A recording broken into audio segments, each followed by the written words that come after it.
निम्नलिखित संरचनाओं में से शिक्षा का अधिकार अधिनियम 2009 किसकी वकालत करता है? विकल्प आप सभी के सामने, ध्यान दीजिएगा। विकल्प यहाँ पर आपका सही हो जाता है विकल्प ए, समावेशी शिक्षा, इंक्लूसिव एजुकेशन। शिक्षा का अधिकार अधिनियम 2009 जो है समावेशी शिक्षा की वकालत करता है। इस अधिनियम के द्वारा समावेशी शिक्षा के अंतर्गत वे सभी बालक जो 6 से 14 वर्ष तक की आयु पूरा करते हैं, चाहे वो कैसे भी बालक हो, चाहे ये दुर्बल वर्ग के बालक हो, निःशक्त बालक हो या अन्य किसी अधिगम अक्षमता से ग्रसित बालक हो, सभी को अनिवार्य व निःशुल्क शिक्षा प्राप्त करने का अधिकार दिया गया है। 6 से लेकर 14 वर्ष ये एज आप याद रखिएगा, सभी के लिए ये शिक्षा की बात करता है। आपको बताते चलते हैं यहाँ पर कुछ इंपॉर्टेंट फैक्ट है। दिव्यांग जन अधिकार अधिनियम 2016 में दिव्यांग बच्चों के लिए 6 से लेकर के 18, ये एज भी याद रखिएगा, 6 से लेकर के 18 और 6 से लेकर के 14 किसके किसके लिए। तो दिव्यांग जन अधिकार अधिनियम जो है 2016, इसमें दिव्यांग बच्चों के लिए 6 से 18 वर्ष की आयु तक मुफ्त शिक्षा के अधिकार की व्यवस्था की गई है। और लेकिन यहाँ पर जो शिक्षा का अधिकार अधिनियम 2009 है, ये 6 से लेकर के 14 वर्ष तक के सभी बच्चों को निःशुल्क शिक्षा की बात करता है। आगे बढ़ते, नेक्स्ट हमारा क्वेश्चन है आप सभी की स्क्रीन पर।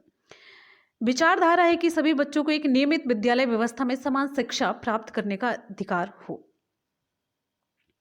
विकल्प यहां पर आपका कौन सा सही होगा? विकल्प यहां पर आपका सही हो जाता है विकल्प डी, समावेशी शिक्षा।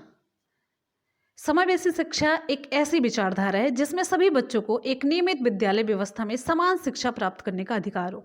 एक छत के नीचे सभी बच्चों को एक समान शिक्षा दी जाए, ये होती है समावेशी शिक्षा। ठीक है।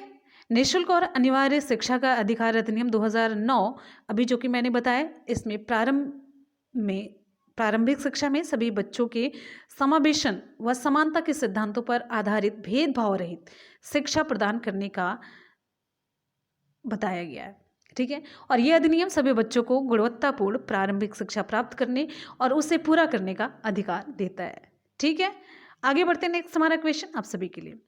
एक शिक्षक को क्या चाहिए? अगर आप एक शिक्षक हैं तो आप क्या करेंगे? चलिए, 4 विकल्प आप सभी के सामने, आपको बताना है विकल्प आपका कौन सा सही होगा। एक शिक्षक को क्या चाहिए? विकल्प यहां पर हमारा सही हो जाता है विकल्प सी, यह संप्रेषित करे कि वह कक्ष में सभी संस्कृतियों का सम्मान करती है और महत्व देती है। विशेष संस्कृतियों समुदाय के बच्चों को बढ़ावा दें, केवल विशेष, promote students belonging to certain cultures, केवल सर्टेन कल्चर को बढ़ावा नहीं देना है, अनदेखी भी नहीं करना है जो विभिन्नता और विविधता है। ठीक है। ये विद्यार्थी के बीच तुलना को अधिकतम करें, मतलब कंपैरिजन तो नहीं करना है। ठीक है। अब यहाँ पर देखिए, ये संप्रेषित करेगी वह कक्ष में सभी संस्कृतियों का सम्मान करती है और महत्व देती है। एक शिक्षक को चाहिए कि वह कक्ष में यह संप्रेषित करे कि वह सभी संस्कृतियों का सम्मान करता है या करती है और उसे महत्व देती है बराबर। आपको बताते चलते हैं, जो राष्ट्रीय पाठ्यचर्या एनसीएफ 2005 है, एनसीएफ 2005 समावेशी शिक्षा की वकालत करता है और यह बताता है, व्यक्त करता है कि बच्चों में व्यक्तिगत विभिन्नता, उनकी सामाजिक सांस्कृतिक विविधता आदि को कक्षा में समान महत्व देना चाहिए और उनके सामाजिक, सांस्कृतिक, भाषाई आदि किसी भी प्रकार की विविधता के आधार पर भेदभाव नहीं करना चाहिए। इसीलिए सभी संस्कृतियों का सम्मान करना चाहिए और महत्व देना चाहिए। अगर एनसीएफ 2005 की बात करते हैं तो भी, और अगर व्यवहारिक रूप में बात करें तो भी। आगे बढ़ते हैं, नेक्स्ट क्वेश्चन। हमारा अगला क्वेश्चन है, बच्चे प्रभावी रूप से सीखते हैं जब, कब सीखते हैं? बच्चे प्रभावी रूप से कब सीखते हैं? बच्चे प्रभावी रूप से सीखते हैं जब। विकल्प आप सभी के सामने 4 है, आपको 2 से 4 सेकंड का टाइम देंगे जिससे कि आप लोग ऑप्शंस पढ़ सकें। विकल्प यहाँ पर हमारा कौन सा सही होगा? चलिए, विकल्प यहाँ पर आपका सही हो जाता है सी, विकल्प सी सही होता है, वे विभिन्न गतिविधियों और कार्यों में सक्रिय रूप से भाग लेते हैं। आपको बताते चलते हैं, शिक्षण में एक क्रियाशीलता का सिद्धांत है। क्रियाशीलता का सिद्धांत क्या कहता है? क्रियाशीलता का सिद्धांत कहता है कि बच्चे प्रभावी रूप से सीखते हैं कब? जब वे विभिन्न गतिविधियों और कार्यों में सक्रिय रूप से भाग लेते हैं, एकदम से जब वो एक्टिव रहते हैं। बालक के जीवन की प्रमुख विशेषता क्या है? मानसिक और शारीरिक क्रियाशीलता। यही कारण है कि शिक्षा शास्त्री इसी बात पर विशेष बल देते आए हैं कि बालक के मस्तिष्क और शरीर को क्रियाशील बना करके ही उसे किसी बात को भली भांति सिखाया जा सकता है। ठीक है, सभी ने, जितने भी मनोवैज्ञानिक हुए हैं, सभी ने कहा है कि बच्चे कार्य करके ज़्यादा सीखते हैं। करके सीखना, लर्निंग बाय डूइंग, इसको सभी ने प्रमोट किया है। ठीक है, जहाँ तक संभव हो सके करके सीखने का अवसर बच्चे को दिया जाए, तभी वो प्रभावी तरीके से सीख पाता है, तभी वो सक्रिय रह पाता है और तभी अचीवमेंट वो ज़्यादा कर पाता है। आगे बढ़ते हैं, नेक्स्ट हमारा क्वेश्चन आप सभी के लिए। बच्चों को कक्षा में प्रश्न कैसे पूछने चाहिए, मतलब जब प्रश्न पूछते हैं तो उसके लिए हमें क्या करना चाहिए? पूछने के लिए हतोत्साहित करना चाहिए, पूछने की अनुमति नहीं देनी चाहिए, पूछने से रोकना चाहिए, पूछने के लिए प्रेरित करना चाहिए। विकल्प कौन सा हमारा सही होगा? बहुत ही आसान सा क्वेश्चन है। विकल्प यहाँ पर हमारा सही हो जाता है डी, पूछने के लिए प्रेरित करना चाहिए अगर कोई भी बच्चा पूछ रहा है तो। देखिए, जो बच्चे में जिज्ञासा होती है वो बड़ी महत्वपूर्ण होती है, उसका हमें फायदा उठाना चाहिए। जो जिज्ञासा बच्चे में होती है ना, उनका कक्षा शिक्षण में हमें सम्मान करना चाहिए। वो जिज्ञासु हैं, वो पूछते हैं तो हमें बताते रहना चाहिए। जब बच्चे कक्षा में अपनी जिज्ञासा प्रकट करते हैं तो शिक्षक को उनकी जिज्ञासा शांत करानी चाहिए, जिससे कि वे पुनः प्रश्न पूछने के लिए प्रेरित हों। ये नहीं कि उन्हें दबा करके रोक करके बैठा देना चाहिए। ठीक है, आगे बढ़ते हैं, नेक्स्ट हमारा क्वेश्चन आप सभी के लिए। निम्नलिखित में से कौन सी एक मुख्य प्रक्रिया नहीं है जिसके द्वारा सार्थक अधिगम घटित होता है? कौन सी एक मुख्य प्रक्रिया नहीं है? जब भी आप क्वेश्चन पढ़िए हमेशा ये आपके माइंड में रहना चाहिए कि क्वेश्चन में क्या पूछा जा रहा है। अक्सर आप जब भी क्वेश्चन पेपर देखते हैं लास्ट में नहीं करके पूछा जाता है, तो उसमें बिल्कुल भी आपको गड़बड़ी नहीं करनी है। निम्नलिखित में से कौन सी एक मुख्य प्रक्रिया नहीं है जिसके द्वारा सार्थक अधिगम घटित होता है? विकल्प यहाँ पर आपका सही हो जाता है विकल्प डी, कंठस्थीकरण और स्मरण, मेमोराइजेशन एंड रिकॉल। आपको बताते चलते हैं ये सार्थक अधिगम की प्रक्रिया में नहीं माने जाते, क्योंकि अधिगम जो है ना एक सक्रिय प्रक्रिया है। कैसी प्रक्रिया है? सक्रिय प्रक्रिया है जो अनुभव के परिणाम स्वरूप व्यवहार में परिवर्तन करती है। जबकि ये मेमोराइजेशन और रिकॉल जो है, इसमें सक्रियता का अभाव होता है। इसमें मतलब ना व्यवहार परिवर्तन नहीं हो पाता है। ठीक है, लेकिन ये सभी है, जैसे पुनरावृत्ति और अभ्यास है, निर्देश और संचालन है, अन्वेषण और पारस्परिक क्रिया है, इसमें सक्रियता निहित है और सार्थक अधिगम में ये महत्वपूर्ण भूमिका निभाते हैं। ठीक है, आगे बढ़ते हैं, नेक्स्ट हमारा क्वेश्चन आप सभी के लिए। बच्चों की गलतियों को हम कैसे महत्व देते हैं, या मतलब बच्चों की गलतियां क्या काम करती हैं? विकल्प यहाँ पर हमारा कौन सा सही होगा? बच्चों की जो गलतियां होती हैं इनका क्या इफेक्ट पड़ता है? Children's errors. विकल्प यहाँ पर हमारा सही हो जाता है विकल्प बी, अधिगम का एक भाग है और उन्हें विचारों में एक अंतर्दृष्टि देती हैं। देखिए, बच्चों की जो गलतियां होती हैं अधिगम का एक भाग है और उनके विचारों में एक अंतर्दृष्टि देती हैं।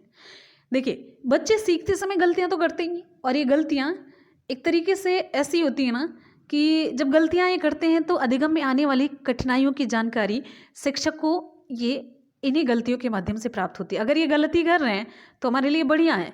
बढ़िया इसलिए हो जाता है कि हमें पता चल जाता है कि ये चीज़ें इनको समझ में नहीं आ रही, यहीं पर ये गलती कर रहे हैं, और हमें एक शिक्षक के रूप में इसी पॉइंट पर, इसी बिंदु पर या इसी टॉपिक पर ज़्यादा फोकस करने की ज़रूरत है। तो शिक्षक इन कठिनाइयों को समझ करके उसको दूर करने का प्रयास करता है। विकल्प आपका यहाँ पर सही हो जाता है विकल्प बी। ठीक है, विकल्प बी सही हो जाता है। ये नहीं प्रदर्शित करता कि बच्चा कितना लापरवाह है, बल्कि ये प्रदर्शित करता है बच्चा सीखना तो चाह रहा है लेकिन इस पर वो वीक है, इसका पॉइंट सॉलिड नहीं है और ये महत्वहीन बिल्कुल नहीं है। बार बार अभ्यास करने के लिए कहकर तुरंत सुधार देनी चाहिए। तो यहाँ पर हमें सबसे सटीक जो विकल्प लगता है विकल्प बी है।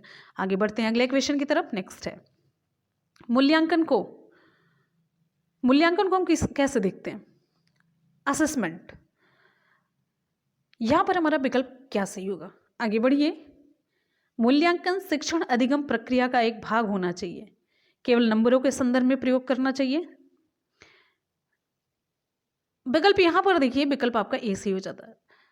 ठीक है, should be a part of the teaching learning process.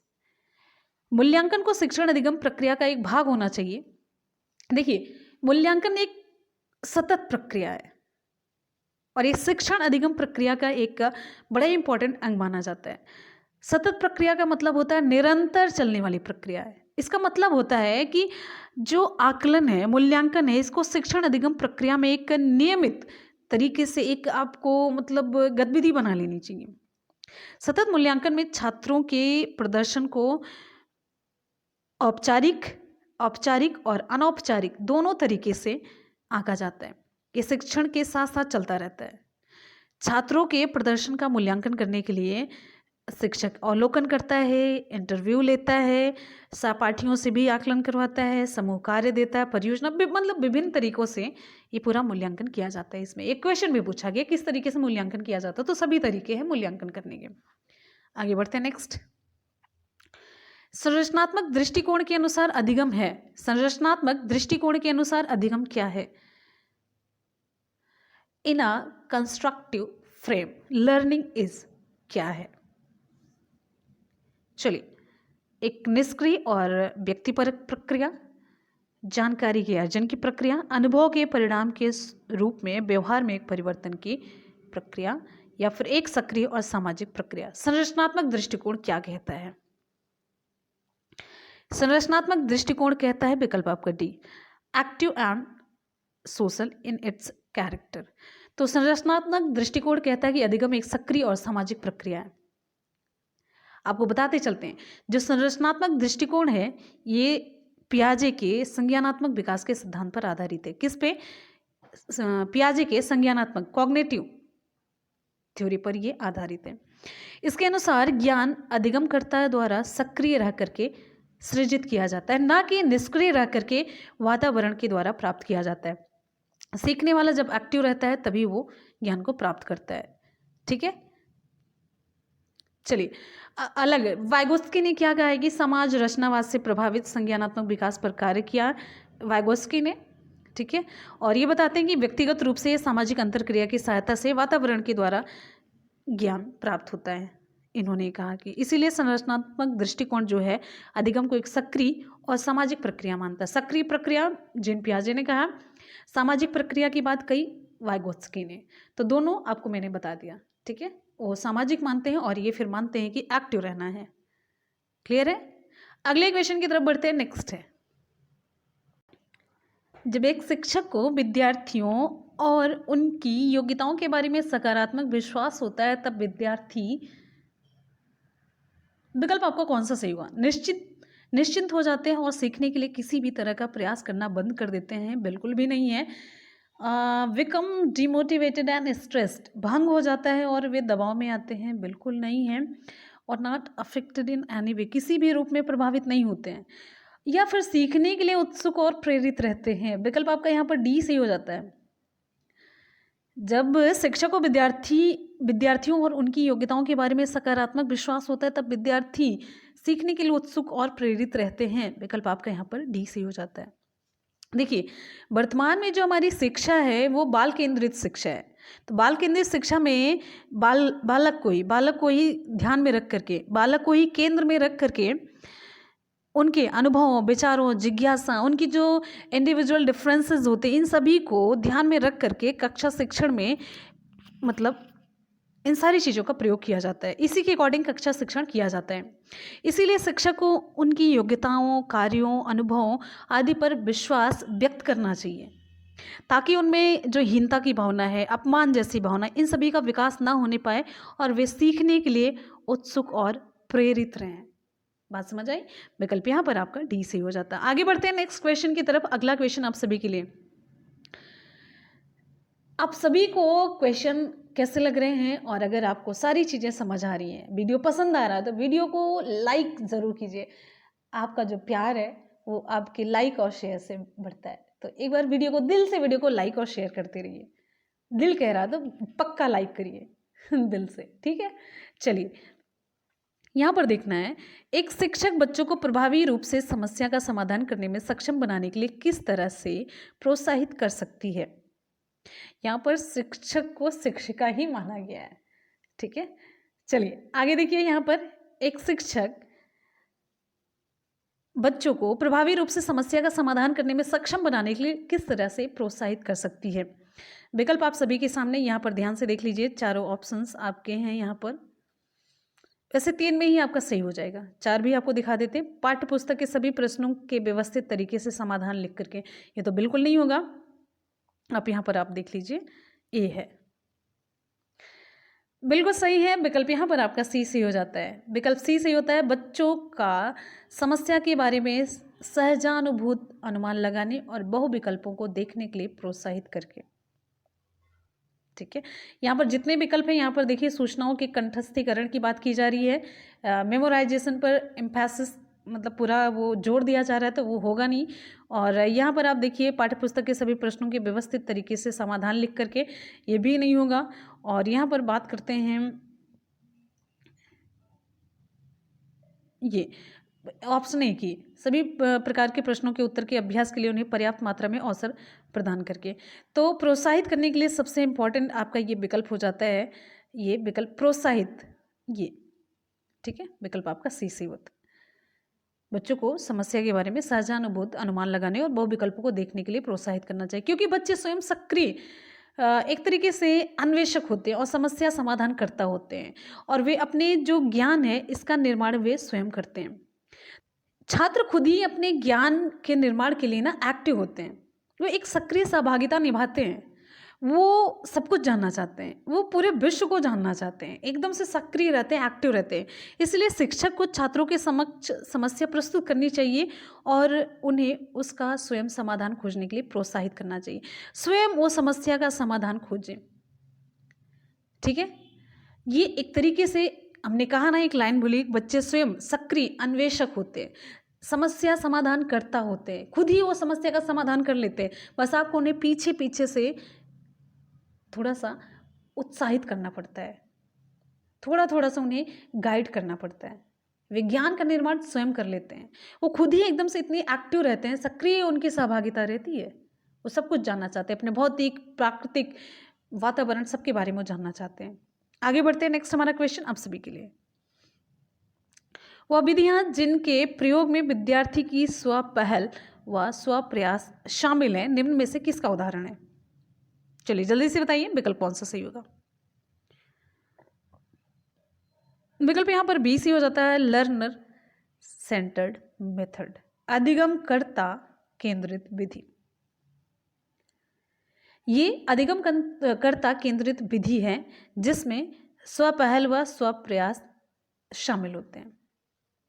ठीक है, इसमें क्या होता है, सभी जो अधिगम विधियां होती हैं वो सभी विद्यार्थी की आवश्यकताओं को मतलब देख करके ये बनाई जाती हैं, और सारी चीज़ें मतलब इसमें जो शिक्षक होता है ना, विद्यार्थी बीच में होता है, शिक्षक एक सुविधा प्रदान करने वाला होता है, सुविधा प्रदान करने की भूमिका निभाता है, ना कि वो ज्ञान देने वाला।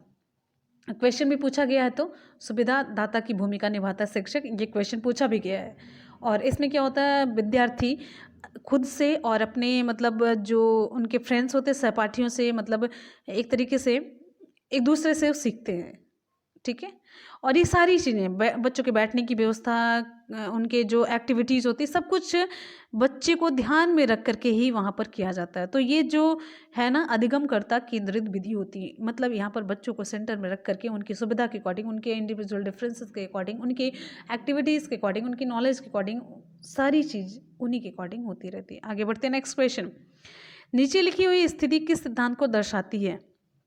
देखिए यहाँ पर स्थिति लिखी हुई है, जो विद्यार्थी अच्छा प्रदर्शन नहीं कर पाते वे महसूस करते हैं कि वे पर्याप्त रूप से अच्छे नहीं हैं और हतोत्साहित महसूस करते हैं, तब उनमें बिना प्रयास के कार्य को आसानी से छोड़ देने की संभावना है।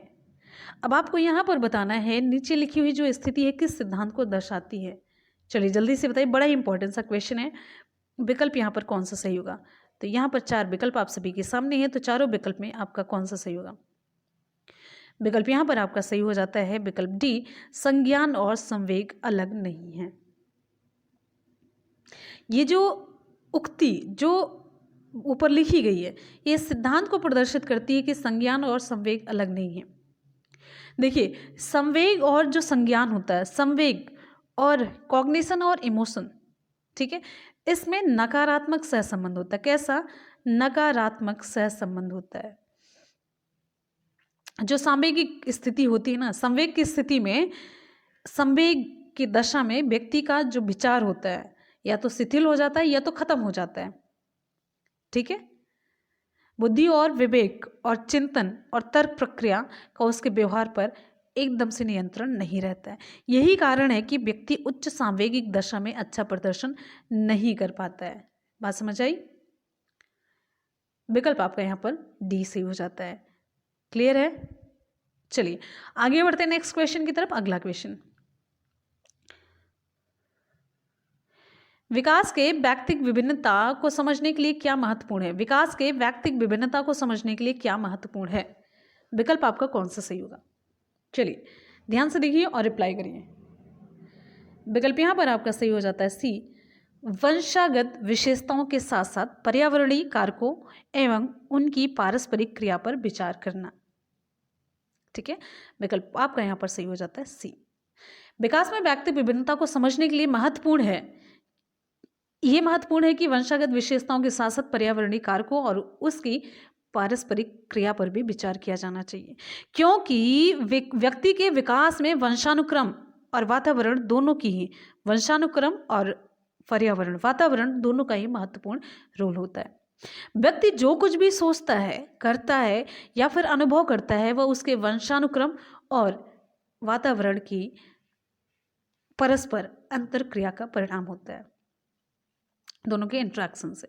इसीलिए व्यक्ति विकास की व्यक्तिक विभिन्नता को समझने के लिए वंशानुक्रम और वातावरण दोनों की परस्पर अंतरक्रिया को समझना जरूरी होता है, दोनों पर विचार किया जाना चाहिए। आगे बढ़ते हैं, नेक्स्ट क्वेश्चन हमारा अगला है, निम्नलिखित में से कौन सा विकास का सिद्धांत नहीं है? निम्नलिखित में से कौन सा विकास का सिद्धांत नहीं है? विकल्प आपका कौन सा सही होगा? विच of the following is not a principle of development? विकल्प यहाँ पर आपका सही हो जाता है, कौन सा सही होगा? विकल्प यहाँ पर आपका सही हो जाता है, क्रमिक होता है, धीरे धीरे घटित होता है, ये दोनों भी सही है। और विकास की सटीक गति और प्रकृति जन्म से ही निर्धारित हो जाती है, बिल्कुल यहाँ पर ये विकल्प आपका सही नहीं है। आपके क्वेश्चन के अकॉर्डिंग विकल्प आपका सही होता है। व्यक्ति का विकास, देखिए जिन जिन सिद्धांतों का अनुसरण करता है वो है कि विकास की प्रक्रिया देखिए निरंतर चलती रहती है बिना रुके, और भिन्न भिन्न व्यक्तियों के विकास की गति और दिशा जो होती है भिन्न भिन्न होती है, ये भी है। ठीक है, और विकास रेखीय और स्थिर दर से ना होकर के चक्राकार ढंग से होता रहता है। विकास कैसा होता है? विकास सिर से पैर की ओर होता है, ये विकास के सिद्धांत में है। ठीक है, विकास समय के साथ धीरे धीरे घटित होता है, ये भी है, और क्रमिक होता है, ये भी है। विकास की गति और दिशा में परिमार्जन संभव है, ये भी है। लेकिन विकास की सटीक गति और प्रकृति जन्म के समय ही निर्धारित हो जाती है, ये विकास का सिद्धांत नहीं है। विकल्प आपका सी जो होता है आपके क्वेश्चन के अकॉर्डिंग ये हो जाता है सही। आगे बढ़ते हैं, नेक्स्ट क्वेश्चन, अनेक शोध अध्ययनों से पता चलता है कि शिक्षक लड़कियों की अपेक्षा लड़कों से अधिक पारस्परिक क्रिया करते हैं, इसका सही विवेचन क्या है? विकल्प यहाँ पर आपका कौन सा सही होगा? लड़कों को अधिक अवधान की आवश्यकता होती है या फिर कौन सा सही होगा? लड़कों को अधिक आसानी से नियंत्रित किया जा सकता है, या फिर लड़कियों की तुलना में लड़कों में शैक्षिक क्षमताएं काफ़ी अधिक होती हैं, या फिर विकल्प आपका यहाँ पर बी सी हो जाता है, लिंग पक्षपात का एक उदाहरण है। ये शिक्षण में लिंग पक्षपात का एक उदाहरण है, gender bias. This is an example of gender bias in teaching. तो ये जो है लिंग पक्षपात का एक उदाहरण है। एक शिक्षक को किसी लिंग विशेष के साथ पक्षपातपूर्ण व्यवहार करने से बचना चाहिए। ऐसे भेदभाव नहीं करना चाहिए कि लड़की है तो ये लड़का है, इसके साथ अच्छा व्यवहार करें, इसके साथ गड़बड़ है, इसको ज़्यादा सिखाएं, इसको कम सिखाएं। मतलब लिंग के आधार पर ये नहीं, अच्छा ये इसको क्या करना है, ये तो लड़की है, अच्छा इसको ज़्यादा सिखाना है क्योंकि ये लड़का है। तो पक्षपातपूर्ण व्यवहार नहीं करना चाहिए उससे, मतलब इन भूमिकाओं से, लैंगिक पक्षपात से ऊपर उठ करके शिक्षण व्यवहार करना चाहिए, एक ही शिक्षक का कर्तव्य होता है। आगे बढ़ते हैं, नेक्स्ट क्वेश्चन, निम्नलिखित में से कौन सा प्रगतिशील शिक्षा की अवधारणा के बारे में प्रमुख है? प्रगतिशील शिक्षा की अवधारणा, ठीक है, which of the following is a central to the concept of progressive education. विकल्प यहाँ पर आपका सही हो जाता है विकल्प ए, प्रत्येक बच्चे की क्षमता एवं संभावना में विश्वास करना। ठीक है, प्रगतिशील शिक्षा के संदर्भ में प्रत्येक बच्चे की क्षमता और संभावना में विश्वास करना चाहिए। प्रगतिशील शिक्षा की अवधारणा के विकास में डीवी का योगदान जो है वो बहुत ही इम्पोर्टेंट माना जाता है। प्रगतिशील जो शिक्षा है ये कहता है कि शिक्षा का एकमात्र उद्देश्य बालकों की शक्तियों का विकास करना है।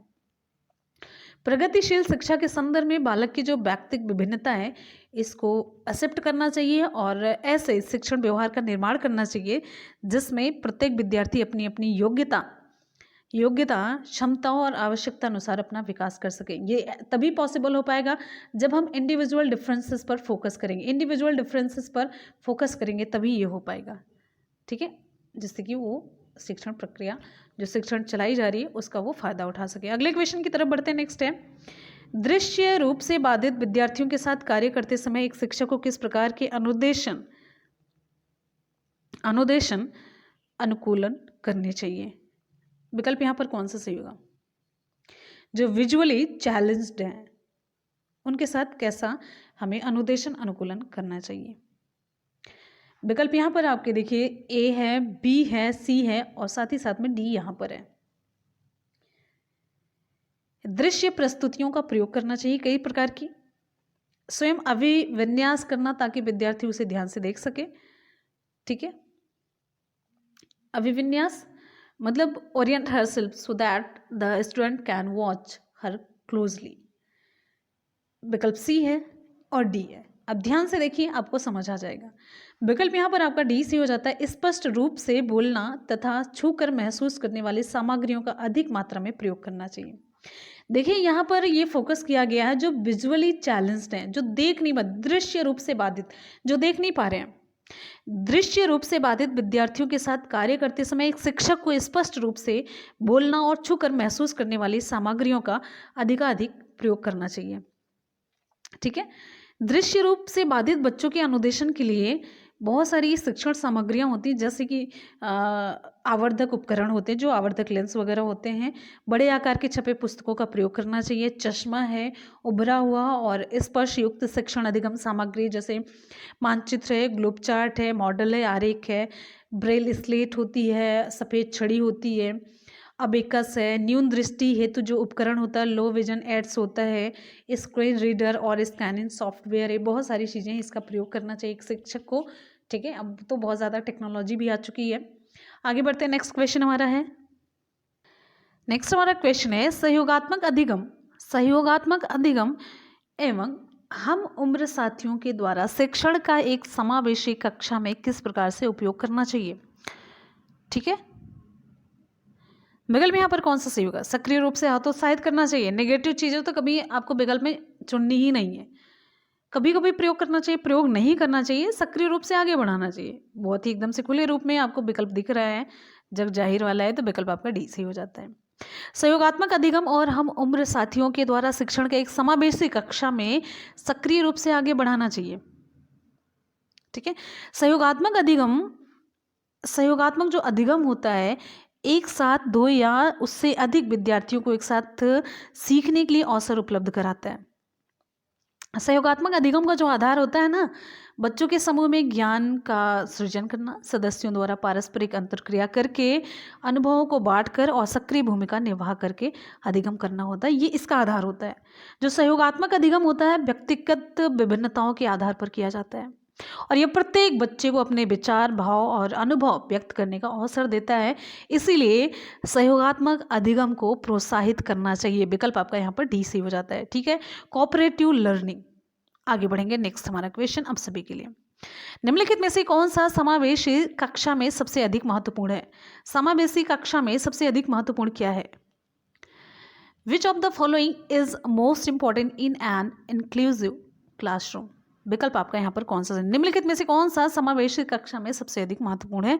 विकल्प यहाँ पर आपका सही हो जाता है विकल्प सी, विशिष्ट शिक्षा योजना। एक समावेशी कक्षा में विशिष्ट शिक्षा योजना सबसे अधिक महत्वपूर्ण होती है। विशिष्ट शिक्षा योजना से मतलब हमारा क्या है? ये विशिष्ट इसलिए नाम दिया गया है कि व्यक्तिगत विभिन्नता को, जो इंडिविजुअल डिफरेंसेस है, अलग अलग बच्चे हैं, उनको ध्यान में रख करके जो शिक्षण योजना बनाई जा रही है वही हो जाती है विशिष्ट शिक्षा योजना। ठीक है। इसके माध्यम से शिक्षक प्रत्येक विद्यार्थी की योग्यता, क्षमता और आवश्यकता के अनुसार शिक्षण कार्य कर सकता है और विद्यार्थी भी अपनी योग्यता और क्षमता के सापेक्ष अपना विकास कर सकते हैं। इससे बढ़िया शिक्षण व्यवस्था कुछ नहीं हो सकती। तो समावेशी कक्षा में विद्यार्थी महत्वपूर्ण होता है और इसीलिए प्रत्येक विद्यार्थी के अधिगम को सुनिश्चित करने के लिए विशिष्ट शिक्षा योजना आवश्यक मानी जाती है। विकल्प आपका यहाँ पर सी सही होता है। करेक्ट। आगे बढ़ते हैं। अधिगमकर्ता और उनकी प्राथमिक विशेषताओं के मिलान युग्मों में से निम्नलिखित में से कौन सा सही है? आपको बताना है विकल्प यहाँ पर कौन सा सही होगा। चलिए आगे बढ़िए। विकल्प यहाँ पर कौन सा सही होगा? आगे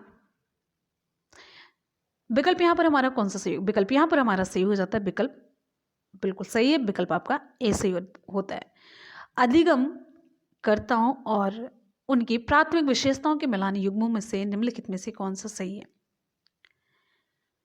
डिसलेक्सिया, ये होता है ना, डिसलेक्सिक लर्नर्स, पठन अक्षमता अधिगमकर्ता। डिसलेक्सिक लर्नर्स, पढ़ने और लिखने में कमी। धारा प्रवाह, पढ़ने और लिखने में, इसमें ना देखिए थोड़ा सा सेंटेंस इधर उधर हो गया।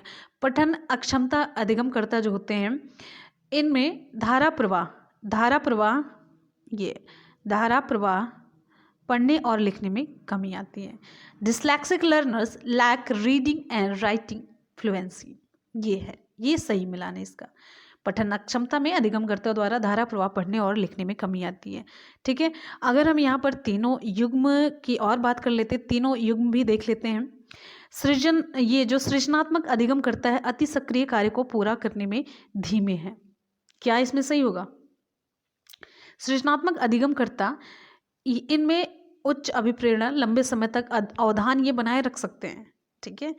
और अवधानात्मक की कमी वाले जो अधिगमकर्ता हैं अति सक्रिय, ये यहाँ पर अति सक्रिय कार्य को पूरा करने में ये धीमे हैं। श्रव्य क्षतिपूर्त उच्च अधिगमकर्ता, ये इनमें क्या होता है, इनमें जो होती है सुनने की क्षमता में कमी आती है।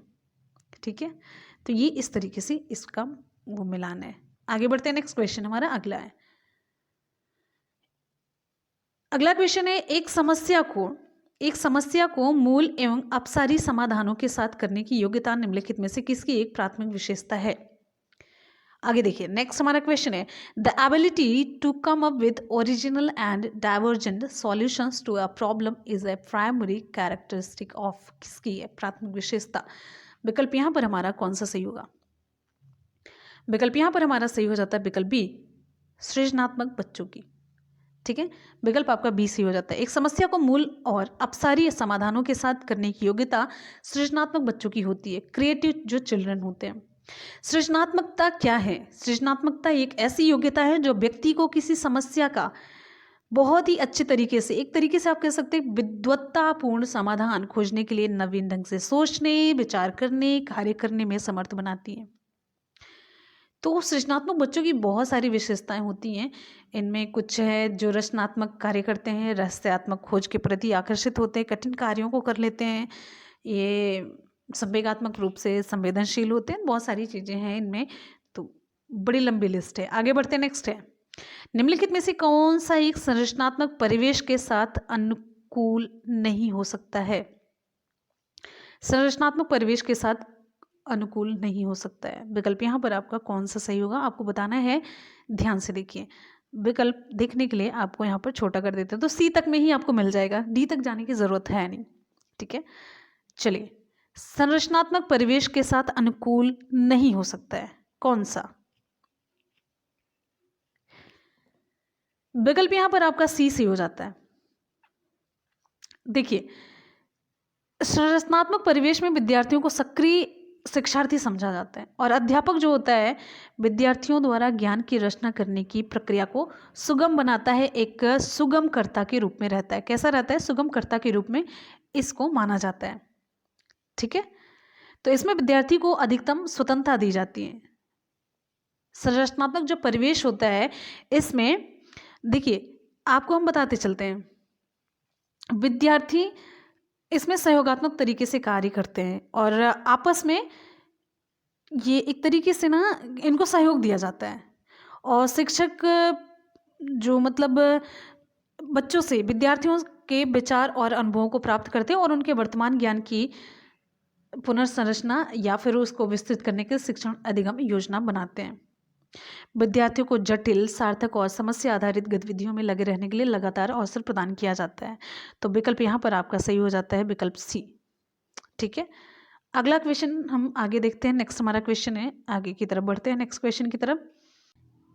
एक शिक्षक को फिल इन द ब्लैंक निर्धारित करने के लिए प्रोत्साहित करना चाहिए बजाय फिल इन द ब्लैंक के। आगे बढ़िए, विकल्प यहाँ पर हमारा कौन सा सही होगा? बिल्कुल सही जवाब है, विकल्प यहाँ पर हमारा सही हो जाता है। विकल्प कौन सा होगा? विकल्प यहाँ पर हमारा डी सी हो जाता है, अधिगम लक्ष्य प्रदर्शन लक्ष्य, लर्निंग गोल्स परफॉर्मेंस गोल्स। एक शिक्षक को, विकल्प आपका डी सी होता है पहली बात, एक शिक्षक को विद्यार्थी को अधिगम लक्ष्य निर्धारित करने के लिए प्रोत्साहित करना चाहिए बजाय प्रदर्शन लक्ष्य के। ठीक है, आपको यहाँ पर बताते चलते हैं, यहाँ पर अधिगम लक्ष्य होगा बजाय प्रदर्शन लक्ष्य के। एक लर्निंग गोल्स होता है, एक होता है परफॉर्मेंस गोल्स होता है। देखिए आपको बताते चलते, अधिगम लक्ष्य निर्धारित करने का क्या मतलब है? अधिगम लक्ष्य निर्धारित करने का अर्थ है सीखने के परिणाम स्वरूप व्यवहार में परिवर्तन का लक्ष्य है। इसमें क्या है? व्यवहार का परिवर्तन, व्यवहार के परिवर्तन का लक्ष्य है। इसीलिए किसी भी शिक्षण अधिगम प्रक्रिया का मुख्य उद्देश्य सीखने के परिणाम स्वरूप विद्यार्थियों के व्यवहार में परिवर्तन करना होना चाहिए बजाय व्यवहार प्रदर्शन के। क्लियर है?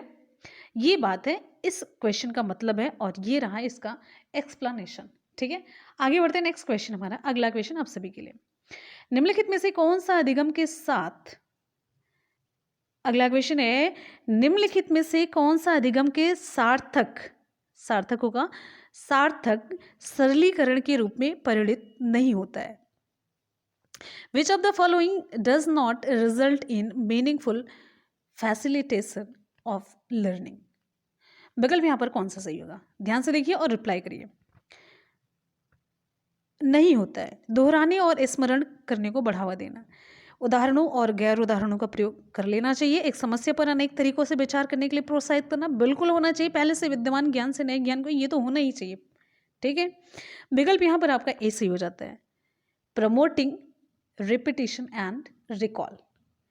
तो आपको बताते चलते हैं, अधिगम के सार्थक सरलीकरण के रूप में ये सारी चीज़ें हैं, लेकिन आपका विकल्प ए नहीं होता है। दोहराने और स्मरण को बढ़ावा देना अधिगम के सार्थक सरलीकरण के रूप में परिणित नहीं होता है, क्योंकि अधिगम का उद्देश्य व्यवहार में परिवर्तन लाना होता है। ठीक है, ना कि स्मरण कराना या फिर दोहराने के लिए प्रोत्साहित कराना। क्लियर है? आगे बढ़ते हैं। नेक्स्ट हमारा क्वेश्चन, इनमें से कौन सा बाह्य अभिप्रेरणा का एक उदाहरण है? इनमें से कौन सा बाह्य अभिप्रेरणा का एक उदाहरण है? विकल्प आपका कौन सा सही होगा? इनमें से कौन सा बाह्य अभिप्रेरणा का एक उदाहरण है? विकल्प आपका यहाँ पर कौन सा सही होगा? विकल्प कौन सा सही होगा, जल्दी से आप बताइए। चलिए, बहुत बढ़िया, शाबाश। अब लोग एकदम से एनर्जेटिक होकर के रिप्लाई करते रहिए, सारे बहुत ही इंपॉर्टेंट, ये जितने भी क्वेश्चंस आप देख रहे हैं ना, आपको यहाँ से रिपीट भी क्वेश्चन हो सकते हैं, सेम टू सेम क्वेश्चन पूछे जा सकते हैं आपके एग्जाम में। चलिए आगे देखिए, विकल्प यहाँ पर आपका कौन सा सही होगा? बाह्य अभिप्रेरणा, which of these is an example of extrinsic motivation?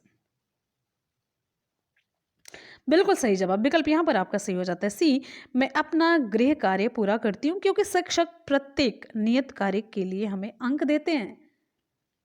ठीक है, बाह्य अभिप्रेरणा, ये कथन बाह्य अभिप्रेरणा का एग्जाम्पल है। बाह्य अभिप्रेरणा में बालक किसी कार्य को अपनी स्वयं की इच्छा से ना करके किसी दूसरे की इच्छा या फिर बाह्य प्रभाव के कारण करता है। किसके कारण? बाह्य प्रभाव के कारण करता है। तो इसमें बाह्य प्रभाव अंक देना है। शिक्षक प्रशंसा करता है, निंदा करता है, पुरस्कार के लिए जो कंपटीशन होता है अंक देता है, इन सभी का प्रयोग करके बालक को बाह्य अभिप्रेरणा प्रदान करता है एक शिक्षक। तो इस अभिप्रेरणा को हम एक और अभिप्रेरणा के नाम से जानते हैं, उसे कहते हैं नकारात्मक अभिप्रेरणा। क्या कहते हैं? नकारात्मक अभिप्रेरणा। एक बहुत ही मतलब अलग सा पॉइंट आपको बता दिया मैंने धीरे से, ठीक है। आगे बढ़ते हैं अगले क्वेश्चन की तरफ। नेक्स्ट है, चलिए आप सभी लोग एक बार वीडियो को लाइक और शेयर जरूर कर दीजिए, दिल से प्यार से वीडियो को लाइक और शेयर करते रहिए। आगे क्वेश्चन की तरफ बढ़ते हैं। एक प्राथमिक कक्षा कक्ष में एक शिक्षक को क्या करना चाहिए? एक प्राथमिक कक्षा कक्ष में शिक्षक को क्या करना चाहिए? In a primary classroom a teacher should क्या करना चाहिए? Give only non examples, give both examples and non examples, not give any examples and non examples, give only examples. क्या करना चाहिए? विकल्प आपका बी सही होता है, विकल्प बी। बहुत ही आसान सा क्वेश्चन है। दोनों उदाहरण और गैर उदाहरण दोनों देने चाहिए। एक शिक्षक को कक्षा शिक्षण करते समय उदाहरण को बच्चों के वास्तविक जीवन से जोड़ करके प्रस्तुत करना चाहिए, जिससे कि बच्चे अपने उसे एक्सपीरियंस के साथ जोड़ते हुए कॉन्सेप्ट को समझ सके।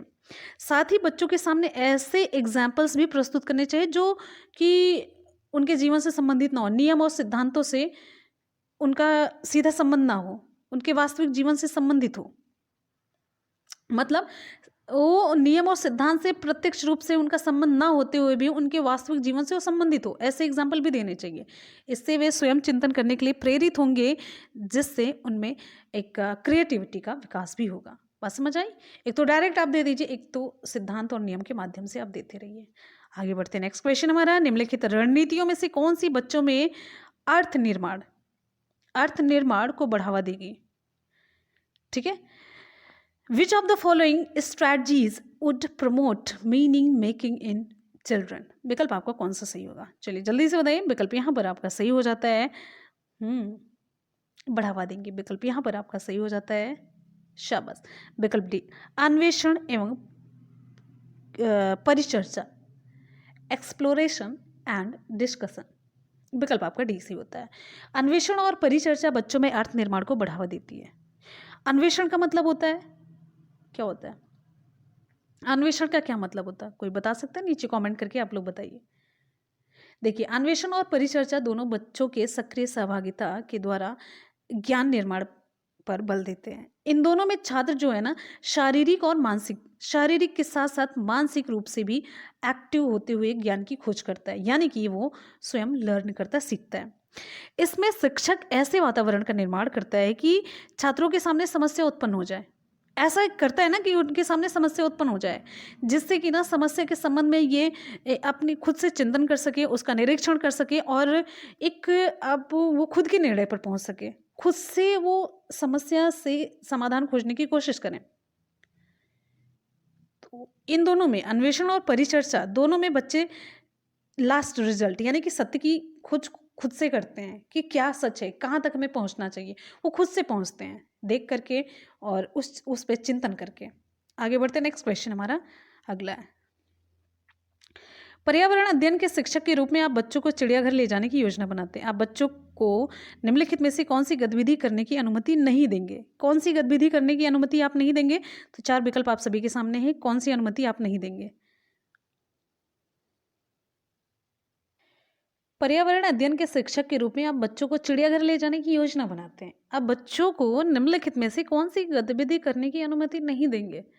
आपको बताना है कौन सी अनुमति आप नहीं देंगे, कौन सी गतिविधि करने की।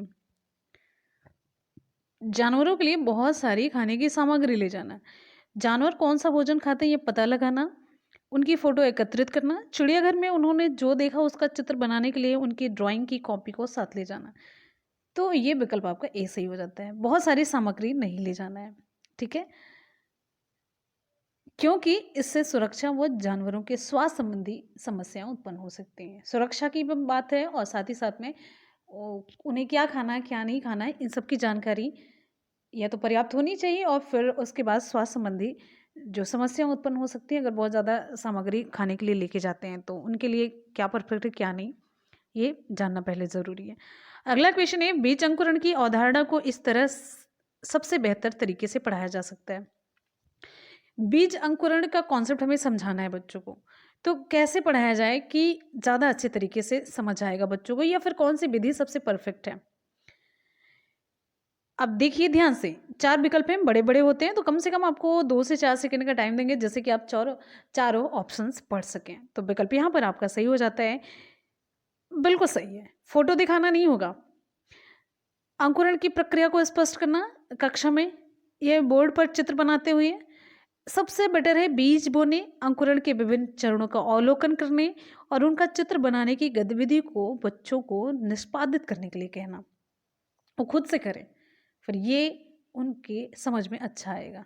ठीक है, आगे बढ़ेंगे। नेक्स्ट हमारा क्वेश्चन, मीरा और दिव्या छोटी लड़कियां हैं। मीरा समोसे, कटलेट और डबल रोटी खाना पसंद करती है, जबकि दिव्या ऐसा भोजन करती है जिसमें लौह तत्व की कमी है।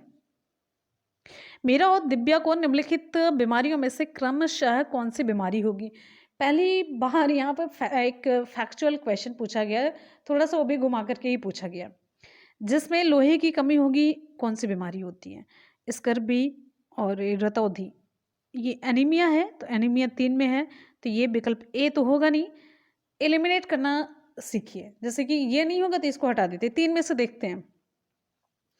ठीक है, तो समोसे, कटलेट और डबल रोटी खा करके व्यक्ति मोटापे से ग्रसित हो सकता है। तो ये मोटापा और एनीमिया, ये विकल्प आपका होगा। एनीमिया क्योंकि लौह की कमी से एनीमिया होता है, तो विकल्प आपका डी से हो जाता है, मोटापा और एनीमिया होगा।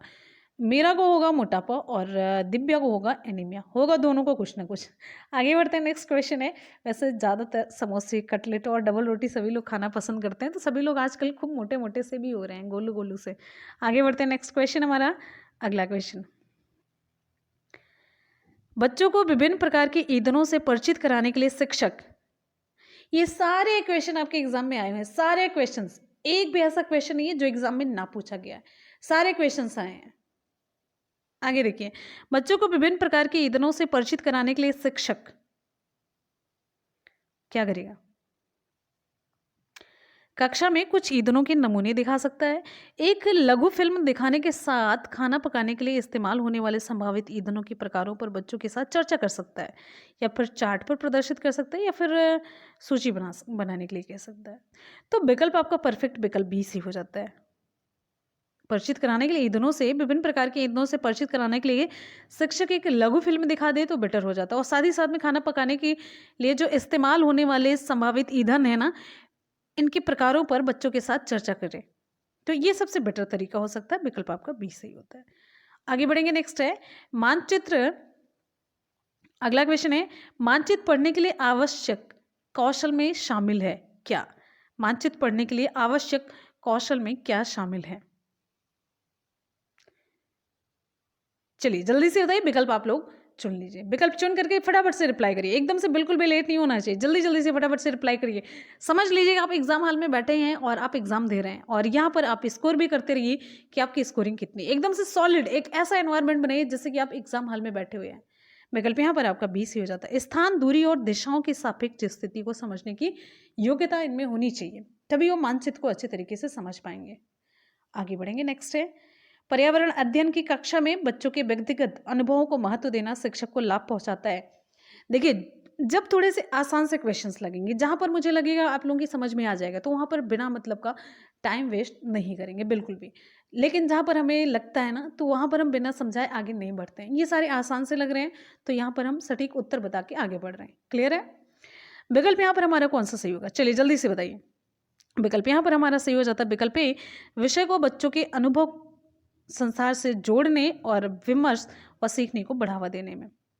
ठीक है, पर्यावरण अध्ययन की कक्षा में यदि शिक्षक विषय को बच्चों के अनुभव संसार से जोड़ने और विमर्श व सीखने को बढ़ावा देने हेतु सक्रिय रखना चाहता है, तो उसे बच्चों के व्यक्तिगत अनुभवों को महत्व देने से लाभ पहुंचेगा। आगे बढ़ते हैं, नेक्स्ट हमारा क्वेश्चन, यह देखा गया है कि पाचन क्रिया बाहर की अपेक्षा आमाशय के अंदर अधिक तेजी से होती है, क्योंकि क्या रीजन है? अब यहां पर आपकी जानकारी को चेक किया जा रहा है। आमाशय के अंदर क्यों, यानी कि वहां पर कौन सी प्रक्रिया होती है? विकल्प यहां पर हमारा सही हो जाता है विकल्प कौन सा? विकल्प यहां पर हमारा बी सी हो जाता है। आमाशय के अंदर भोजन का मंथन होता रहता है, ठीक है, जिससे उसकी सतह का क्षेत्रफल बढ़ जाता है और एंजाइम की क्रिया तेज होती है। आपको बताते चलते हैं। आमाशय के अंदर भोजन का मंथन तो होता रहता है, आप सभी जानते हैं, जिससे उसके सतह का क्षेत्रफल बढ़ जाता है और जो पाचक एंजाइम होते हैं, पेप्सिन वगैरह, इनकी क्रिया तेज हो जाती है। फाइनली क्या होता है, पाचन क्रिया बाहर की अपेक्षा आमाशय के अंदर अधिक तेजी से होती है। यही सारे रीजन है। आगे बढ़ते हैं। नेक्स्ट क्वेश्चन हमारा है, निम्नलिखित कथनों में से कौन सा प्राथमिक स्तर पर पर्यावरण अध्ययन पढ़ाने का उद्देश्य नहीं है? ध्यान दीजिएगा, पूछा जा रहा है कि कौन सा उद्देश्य नहीं है। बच्चों पर आकलन के लिए शब्दावली और परिभाषाओं का बोझ डालना। देखिए, बच्चों पर बोझ पड़े ऐसा कुछ भी नहीं करना है एनसीएफ के अकॉर्डिंग। बात समझ आ रही है? तो जीवन और पर्यावरण से सरोकार रखने वाले मूल्यों को आत्मसात करना बिल्कुल होना चाहिए। प्राकृतिक और सामाजिक वातावरण के बारे में उत्सुकता जगाना बिल्कुल। बच्चों को खोजने की क्रियाओं में लगाना और व्यवहारिक क्रिया करवाना, ये भी आपका सही है। तो उद्देश्य विकल्प आपका यहाँ पर ए सही हो जाता है। बच्चों पर आकलन के लिए शब्दावली और परिभाषाओं का बोझ डालना ये पर्यावरण का उद्देश्य नहीं हो सकता। बोझ डालना किसी भी विषय का उद्देश्य नहीं हो सकता। आगे बढ़ते हैं। हमारा अगला क्वेश्चन आप सभी के लिए यहाँ पर देखिए, भैंस की पीठ पर अक्सर बगुला ईग्रेट पक्षी बैठा दिखाई देता है। ऐसा इसलिए होता है क्योंकि बगुला क्या काम करता है, भैंस की पीठ पर परजीवी कीट खाता है, या घास में पाए जाने वाले कीट खाता है, या फिर भैंस की पीठ पर गाना पसंद करता है, या उड़ने के बाद थोड़ा आराम करता है। वैसे ये वाला ऑप्शन भी बड़ा ही बढ़िया सा है, बैठ करके गाना गाने का कितना ही आनंद होगा। तो लेकिन है नहीं ये। विकल्प यहाँ पर हमारा सही हो जाता है विकल्प ए, भैंस की पीठ पर परजीवी कीट खाता है। ठीक है, ये बगुला पक्षी इसीलिए बैठा दिखाई देता है क्योंकि बगुला भैंस की पीठ पर जो परजीवी होता है उसको खाता है। एक ये संबंध है दोनों के जीवन का। ठीक है, आगे बढ़ते हैं। नेक्स्ट हमारा क्वेश्चन, पर्यावरण अध्ययन की पाठ्यपुस्तक में रेलवे टिकट का एक नमूना दिखाना क्या बताता है, मतलब किस चीज का विकास करता है? विकल्प के अकॉर्डिंग आप देखिए, निष्कर्ष पर पहुंचने की बच्चों की कुशलता का विकास करता है। टिकट, रेलवे टिकट का नमूना दिखा करके देखिए, सब कुछ आपके एनसीईआरटी से लिया गया है। मैंने आपको ईवीएस का एक वीडियो प्रोवाइड कराया है जिसमें कि आपका पेडागोजी और साथ ही साथ में जो फैक्ट्स हैं एनसीईआरटी के वो कवर होते हैं। उस वीडियो का लिंक हम आपको नीचे डिस्क्रिप्शन बॉक्स में दे देंगे। हैंड रिटन नोट्स है, पूरी मेहनत के साथ बनाया गया है, और उसमें से अगर सीरियसली वो आप वीडियो देख लेते हैं, अगर आपने कोई भी वीडियो नहीं देखी है तो 30 में 30 पाने के आपके चांसेस 100% प्रबल हो जाते हैं। पूरा एनसीईआरटी का मैटर है, साथ ही साथ में पेडागोजी के सारे कॉन्सेप्ट वहाँ पर क्लियर कर दिए गए हैं। यहाँ पर हमारा विकल्प सही हो जाता है बी, बच्चों को वास्तविक जानकारी से अंतःक्रिया करने का अवसर देता है, साथ ही अवलोकन की कुशलता का विकास करता है। जब रेलवे टिकट के बारे में बात करते हैं तो उन्हें समझ तो आती है चीज़ें, लेकिन जब हम उन्हें दिखाते हैं तो वास्तविक जानकारी देखने से ही उन्हें मिलती है। साथ ही साथ उनमें ऑब्जर्वेशन की प्रवृत्ति भी बढ़ती है। आगे बढ़ेंगे। नेक्स्ट हमारा क्वेश्चन, निम्नलिखित में से कौन सा प्राथमिक विद्यालय में पर्यावरण अध्ययन पढ़ाने का उद्देश्य निरूपित है? किस में? विकल्प आपका यहाँ पर है, तो किस में पर्यावरण अध्ययन पढ़ाने का उद्देश्य निरूपित है? विकल्प कौन सा सही होगा? अपने ज्ञान का विस्तार करने के लिए बच्चों को सूचना देना कि उन्हें कौन सी पुस्तकें पढ़नी चाहिए, विद्यालय में बच्चों के अनुभवों को बाहरी दुनिया से जोड़ना। उद्देश्य किस में निरूपित है? तकनीकी शब्दावली और परिभाषा बिल्कुल नहीं, तकनीकी शब्दों का आकलन बिल्कुल नहीं, और पुस्तकें पढ़नी चाहिए, सूचना देना ये भी नहीं है। विकल्प आपका यहाँ पर बी से होता 100%। ठीक है, विकल्प यहाँ पर आपका बी से होता। बच्चों विद्यालय में बच्चों के अनुभवों को बाहरी दुनिया से जोड़ना प्राथमिक विद्यालय में पर्यावरण अध्ययन पढ़ाने का उद्देश्य ये निरूपित करता है। बहुत ही क्लियर सा है। आगे बढ़ते हैं। नेक्स्ट है, दत्त कार्य के संबंध में निम्नलिखित में से कौन सा कथन सही है? आपको बताना है कौन सा कथन इसमें सही है। दत्त कार्य बच्चों को सूचना खोजने, अपने विचारों का निर्माण करने और उन्हें उच्चारित करने का अवसर प्रदान करता है। विकल्प आपका यहाँ पर ए सही होता है। अगला क्वेश्चन, पर्यावरण अध्ययन की कक्षा में सरल प्रयोग और निदर्शन किए जा सकते हैं, कैसे? बच्चों द्वारा पूछे गए प्रश्नों पर आधारित विचारों पर चर्चा करने, अवलोकनों को दर्ज करने और उनका विश्लेषण करने के लिए, या फिर कक्षा में अनुशासन को सुनिश्चित करने हेतु बच्चों को नियंत्रित करने के लिए, या फिर बच्चों को स्वयं सीखने की योग्य बनाने और अवलोकन कौशलों को पहना करने के लिए। विकल्प आपका यहाँ पर सी सही हो जाता है। पर्यावरण अध्ययन की कक्षा में सरल प्रयोग और निदर्शन जो होते हैं बच्चों को स्वयं सीखने के योग्य बनाने और अवलोकन कौशलों को पैदा करने में उपयोगी सिद्ध होंगे। आगे बढ़ते हैं, नेक्स्ट है, दुर्गा एक गांव में रहती है। सारे विकल्प आपको अगले इस पे देखेंगे पेज पर। दुर्गा एक गांव में रहती है और लकड़ी या गोबर के उपले का ईंधन इस्तेमाल करते हुए चूल्हे पर खाना पकाती है। पिछले 3 महीनों से उसे रोज उसे तेज खांसी आ रही है। इसका कारण क्या हो सकता है? फैक्ट पर ही आधारित ये क्वेश्चन पूछा गया है, आपकी नॉलेज पर आधारित है। क्या होगा? विकल्प यहाँ पर आपका सही हो जाता है। खांसी आ रही है तो यानी कि श्वास नली से ही रिलेटेड कुछ दिक्कत है उसको। एलर्जी हो गई है, झोपड़ी के अंदर और बाहर प्रदूषण और वृद्धावस्था है, ऐसा तो लिखा नहीं गया है, वृद्ध है वो।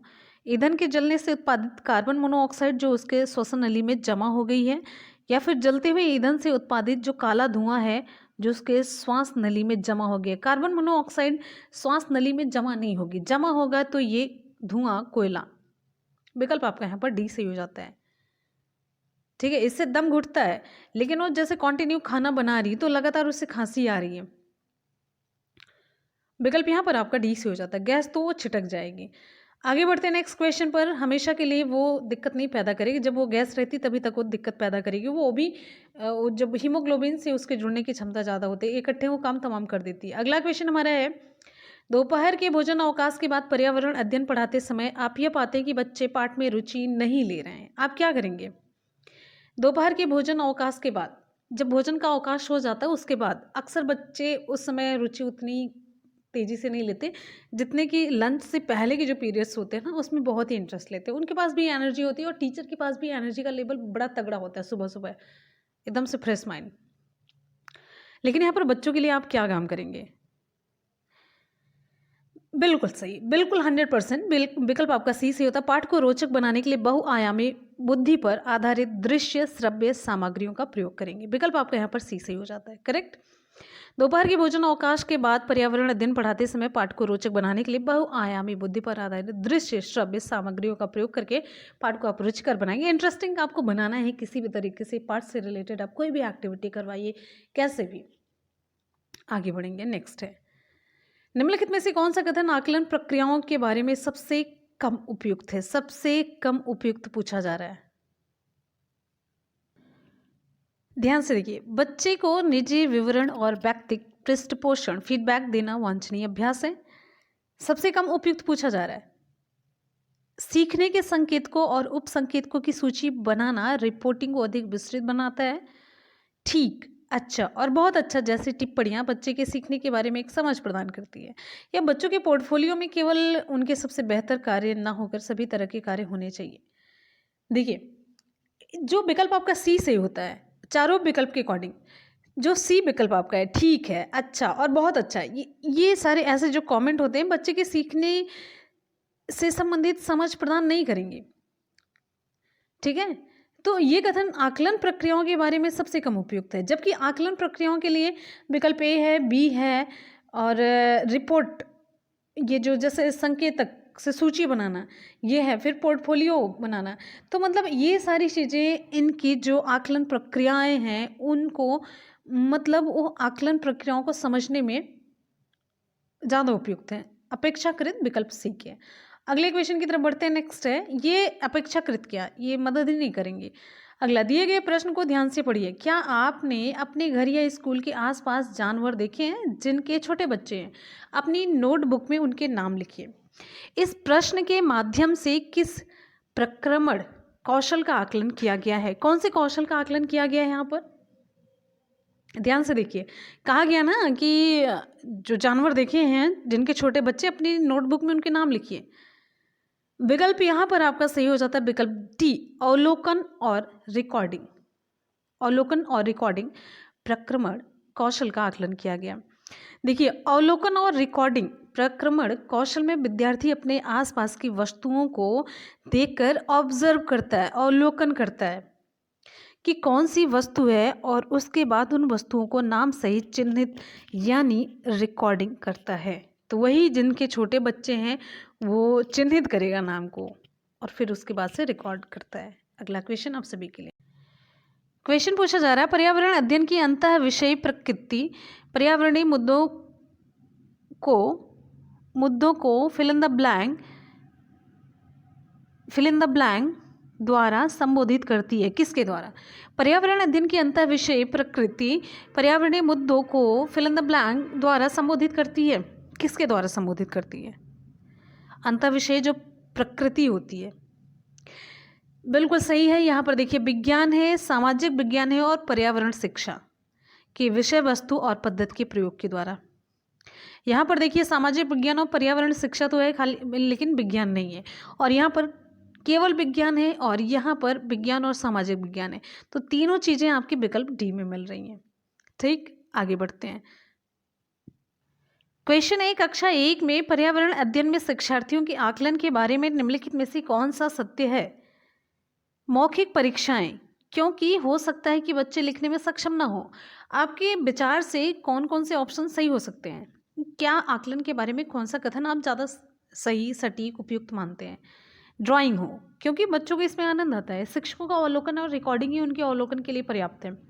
या किसी को ना रोके नीति, इसको ध्यान में रखते हुए आकलन की कोई आवश्यकता ही नहीं है। अब यहाँ पर चलिए, आप देखिए कौन सा सही मानते हैं। चारों आपके सामने हैं, 4 विकल्प, ध्यान से देखिए। यहां पर हमारा विकल्प ए सही हो जाता है, ए, बी और सी। ठीक है, मौखिक परीक्षाएं, ड्राइंग, अवलोकन, रिकॉर्डिंग। मौखिक परीक्षाएं इसलिए कि हो सकता है बच्चा लिखने में अक्षम हो। ड्राइंग इसलिए कि बच्चों को इसमें आनंद आता है। हो सकता है इसमें ये सक्षम ना हो, इसमें आनंद आता है। शिक्षकों का अवलोकन और रिकॉर्डिंग ये जरूरी होता है, इसलिए कि बच्चा अपने आसपास की वस्तुओं का निरीक्षण और उनको नोटिस करके वो समझ सके। तो ये चीज़ें हैं और विकल्प आपका यहाँ पर ए, बी और सी सही हो जाता है। आगे बढ़ते हैं। नेक्स्ट क्वेश्चन है, कक्षा 5 की शिक्षिका एक एल्यूमिनियम फॉयल लेती है और पानी में डाल देती है और दिखाती है कि वह ऊपर तैरता है। फिर वह फाइल को मड़ोड़ कर जोर से दबाती है, निचोड़ती है और फिर से पानी में डालती है। तब शिक्षार्थियों को दिखाती है कि वह डूबता है। बाद में वह शिक्षार्थियों को यह सोचने और कारण देने के लिए कहती कि ऐसा क्यों हुआ। इस प्रश्न का उत्तर देने में निम्नलिखित में से कौन से प्रक्रमण कौशल का प्रयोग किया जाएगा? आप लोगों ने बात समझ ली। जब ऐसे पन्नी को फैलाती है, जो एल्युमिनियम फॉइल है, तो वो तैरती रहती है, लेकिन जब उसको तोड़ मड़ोड़ के एकदम से पिचका देती, गोला बना देती है, तो फिर डूब जाती है। तो बच्चों को इसका उत्तर देने के लिए कहती है। तो इसमें कौन सा कौशल का प्रयोग किया जाएगा इसका उत्तर देने में? इसमें किसका प्रयोग किया जाएगा? परिकल्पना कौशल का प्रयोग किया जाएगा। विकल्प आपका यहाँ पर ए सही होता है, हाइपोथेसिस। अगला क्वेश्चन है, पर्यावरण अध्ययन के शिक्षा शास्त्र के संदर्भ में सिवाय फिल इन द ब्लैंक के निम्नलिखित सभी वांछनीय अभ्यास हैं। सभी वांछनीय अभ्यास हैं सिवाय एक के। कौन सा सही होगा इसमें? विकल्प यहां पर आपका सी सही होता है, वास्तविक अवलोकन के स्थान पर पाठ्य पुस्तकीय ज्ञान की श्रेष्ठता को स्वीकार करने से। वास्तविक अवलोकन जरूरी है। यहां पर पूछा जा रहा है कि इसके सिवा सभी वांछनीय अभ्यास है, लेकिन ये सही नहीं है, वांछनीय नहीं है। मतलब वास्तविक अवलोकन देख करके बच्चा सीखता है। करके सीखने से पहले का स्टेप होता है देख करके सीखना। तो बच्चा अवलोकन करके, ऑब्जर्वेशन करके सीखता है, ना कि पाठ्य पुस्तकों में जो ज्ञान भरा गया है उसके आधार पर वो ज़्यादा सीखता है। ठीक है, चलिए, वास्तविक अवलोकन के स्थान पर केवल पाठ्य पुस्तकीय ज्ञान तक सीमित रहने से बचना चाहिए। ठीक है, आगे बढ़ते हैं। नेक्स्ट हमारा क्वेश्चन है अगला। महेश कक्षा 4 के शिक्षक हैं। वे वृक्ष संरक्षण की अवधारणा पर विद्यार्थियों को संवेदनशील बनाने के लिए योजना बनाते हैं। निम्नलिखित में से कौन सी एक गतिविधि इस उद्देश्य के लिए सर्वाधिक उपयुक्त है? यानी कि संवेदनशील, बच्चों को संवेदनशील बनाने के लिए योजना तो बनाते हैं। तो यहाँ पर 4 विकल्प है, कैसे योजना वो बनाते हैं? तो चारों में से कौन सी योजना सबसे सही होगी कि बच्चों में संवेदनशीलता का विकास हो सके? कौन सा विकल्प सही होगा? ध्यान से आप पढ़ेंगे, सारे प्रश्न के रिप्लाई आप कर पाएंगे। सभी क्वेश्चंस आपके एग्जाम में आए हुए हैं, सभी क्वेश्चंस आए हुए हैं ए टू जेड। विकल्प यहां पर आपका सही हो जाता है विकल्प सी, पोस्टर बिल्कुल सही है। विकल्प यहाँ पर आपका बी सही होता है। कभी कभी चेक किया जाता है। एक पौधे को अपनाने और उसका पोषण करने के लिए प्रत्येक शिक्षार्थी को अभिप्रेरित करना। अब वहीं पर जो बच्चा उसके साथ जिस तरीके से व्यवहार करता है उस पेड़ के साथ, तो संवेदनशीलता अपने आप पता चल जाएगी। ठीक है, वो कितनी केयर करता है, कितने प्यार से पानी डालता है, कितने समय पे पानी डालता है, उसको कौन जिंदा कर पाता है। यानी कि ये नहीं कि बहुत सारे लोग ऐसे पेड़ खरीद के लाते हैं मुरझा जाता है। संवेदनशीलता, किसका उसके प्रति लगाव ज़्यादा होगा, जिसका लगाव ज़्यादा होगा वो ज़्यादा सींचेगा और ज़्यादा उसकी केयर करेगा, वो अपने आप पता चल जाएगा। आगे बढ़ते हैं, नेक्स्ट है पर्यावरण अध्ययन में बच्चे शिल्पकला और चित्रकला को समूह में सीखना विशेष रूप से पसंद करते हैं। क्योंकि यह सहपाठी अधिगम को बढ़ावा देता है। बी, यह सामाजिक अधिगम को बेहतर बनाता है। जब बच्चों की सृजनात्मकता की प्रशंसा की जाती तो वे खुश होते हैं और उनके प्रति प्रेरित भी होते हैं। यह कक्षा में अनुशासन को बढ़ावा देता है। आपको सही विकल्प चुनना है। पर्यावरण अध्ययन में बच्चे शिल्पकला और चित्रकला को समूह में सीखना विशेष रूप से पसंद करते हैं। क्यों? विकल्प यहां पर देखिए, अब यहां पर क्यों, अब देखिए आपको चारों भी दिख रहे हैं, ये क्यों। चलिए यहां पर हमारा विकल्प हो जाता है सही, सी, ए बी और सी, ए बी और सी। ठीक है, सहपाठी अधिगम को बढ़ावा देता है और बी ये सामाजिक अधिगम को बेहतर बनाता है, सी बच्चों की सृजनात्मकता की प्रशंसा की जाती है तो वे खुश होते हैं और उनके प्रति प्रेरित भी होते हैं। अगला क्वेश्चन हमारा है नेक्स्ट, प्रयोग करना आकलन का एक संकेतक है। प्रयोग करना आकलन का एक संकेतक है। निम्नलिखित में से कौन सा एक प्रयोग करने संबंधी संकेतक का आकलन करने का सबसे उपयुक्त तरीका है? चित्रपठन, सृजनात्मक लेखन, निदर्शन या फिर प्रदर्शन, हस्तपरक गतिविधि। विकल्प यहाँ पर आपका डी से हो जाता है, हस्तपरक गतिविधि। विकल्प आपका डी से होता है। प्रयोग करना आकलन का एक संकेतक है और इस संकेतक के आकलन हेतु सबसे उपयुक्त जो गतिविधि है वो हस्तपरक गतिविधि है। ठीक है, बिल्कुल। आगे बढ़ेंगे, नेक्स्ट हमारा क्वेश्चन, प्राथमिक कक्षा में शिक्षार्थियों के पास अनेक प्रकरण जो टॉपिक होते हैं, अनेक प्रकरणों में अनेक वैकल्पिक अवधारणाएं होती हैं, जैसे सजीव, निर्जीव, जल चक्र, पौधे आदि। इन वैकल्पिक अवधारणाओं के स्रोत हो सकते हैं कौन कौन से? देखिए, प्रकरण यहां पर पूछा जा रहा है, परिवार और समुदाय, पाठ्यपुस्तकें और अन्य पुस्तकें, शिक्षक, कहानियां और कविताएं। विकल्प यहां पर हमारा कौन सा सही होगा? अब आगे देखिए, ये रहा आपका विकल्प। विकल्प यहां पर आपका बी सी हो जाता है, ए बी सी और डी सभी। ठीक है,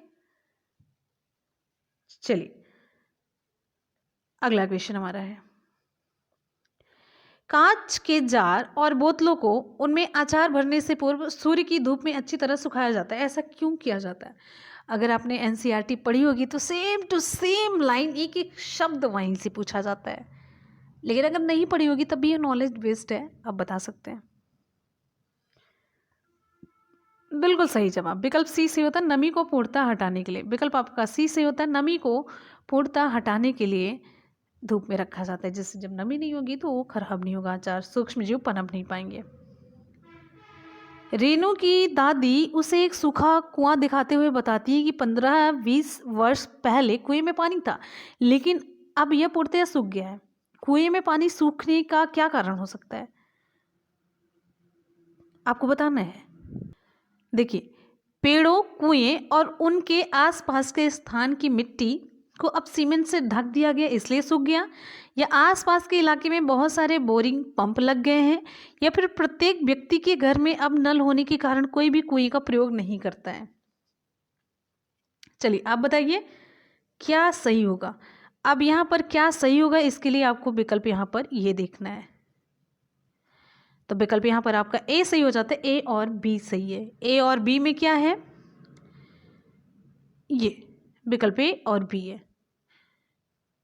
ठीक है, नल का प्रयोग नहीं करने से कुआं नहीं सूख जाता है। क्लियर है? आगे बढ़ते हैं, नेक्स्ट हमारा क्वेश्चन, बगुला भैंस पर बैठता है क्योंकि बगुला भैंस पर क्यों बैठता है? कुछ तो संबंध है ना दोनों के बीच। ठीक है, अगला हमारा क्वेश्चन नेक्स्ट। विकल्प यहाँ पर सही हो जाता है, एक स्थान से दूसरे स्थान तक ले जाने में मदद करता है। बगुला भैंस को डराना चाहता है, बिल्कुल। बगुला मनोरंजन के लिए भैंस पे बैठता है। तो तीनों तो ऐसे लग रहे हैं ना जैसे कि मतलब हो ही नहीं सकते। बगुला और भैंस में सहजीवी का संबंध होता है। मैंने बताया ना दोनों के जीवन के लिए एक ऐसा संबंध पाया जाता है जिसको नाम दिया गया सहजीवी। सहजीवी एक ऐसा संबंध होता है जिसमें दोनों जीव को फायदा होता है। जैसे भैंस और बगुला, बगुला भैंस की पीठ पर बैठता है तो ये जो संबंध है सहजीवी।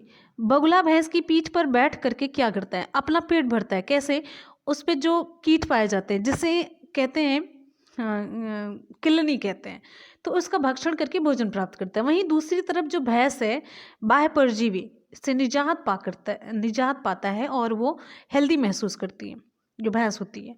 तो सहजीवी संबंध ऐसा होता है जो अलग अलग जीव एक दूसरे के साथ रहते हैं, इनके परस्पर संबंध को ये दर्शाता है और दोनों जीव एक दूसरे के से मतलब लाभान्वित होते हैं। एक दोनों को फायदा होता है, ये नहीं कि एक को नुकसान एक को फायदा, या फिर एक को कुछ नहीं हो रहा है एक को फायदा हो रहा है, दोनों को फायदा होता है इससे। अगले क्वेश्चन की तरफ बढ़ते हैं।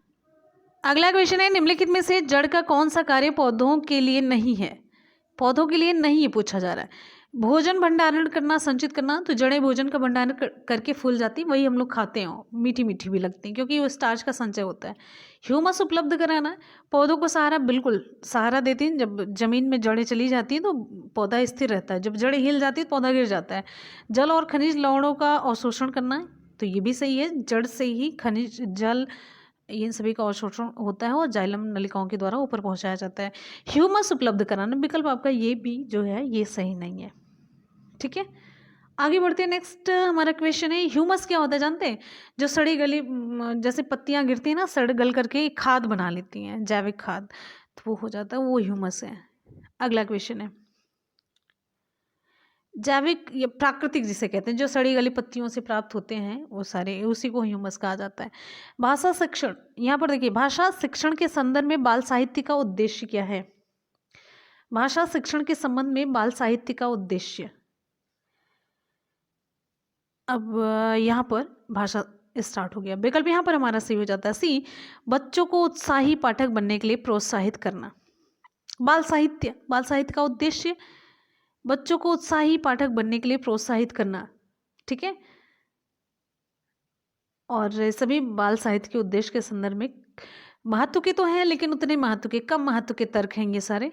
अगला क्वेश्चन है, विधा से परिचित, मतलब बाल साहित्य में विधा, कौन सी विधा आ जाएगी? भाषा नियम की जानकारी, कौशल सिखाना, जीवन कौशल, ये सब बाल साहित्य के उद्देश्य नहीं। बाल साहित्य में उन्हें इंटरेस्ट आता है, फिर उसके बाद से होता नहीं कि पढ़ने का उनका मन करने लग जाता है, तो वही है, पढ़ने में एक इंटरेस्ट जगाने के लिए।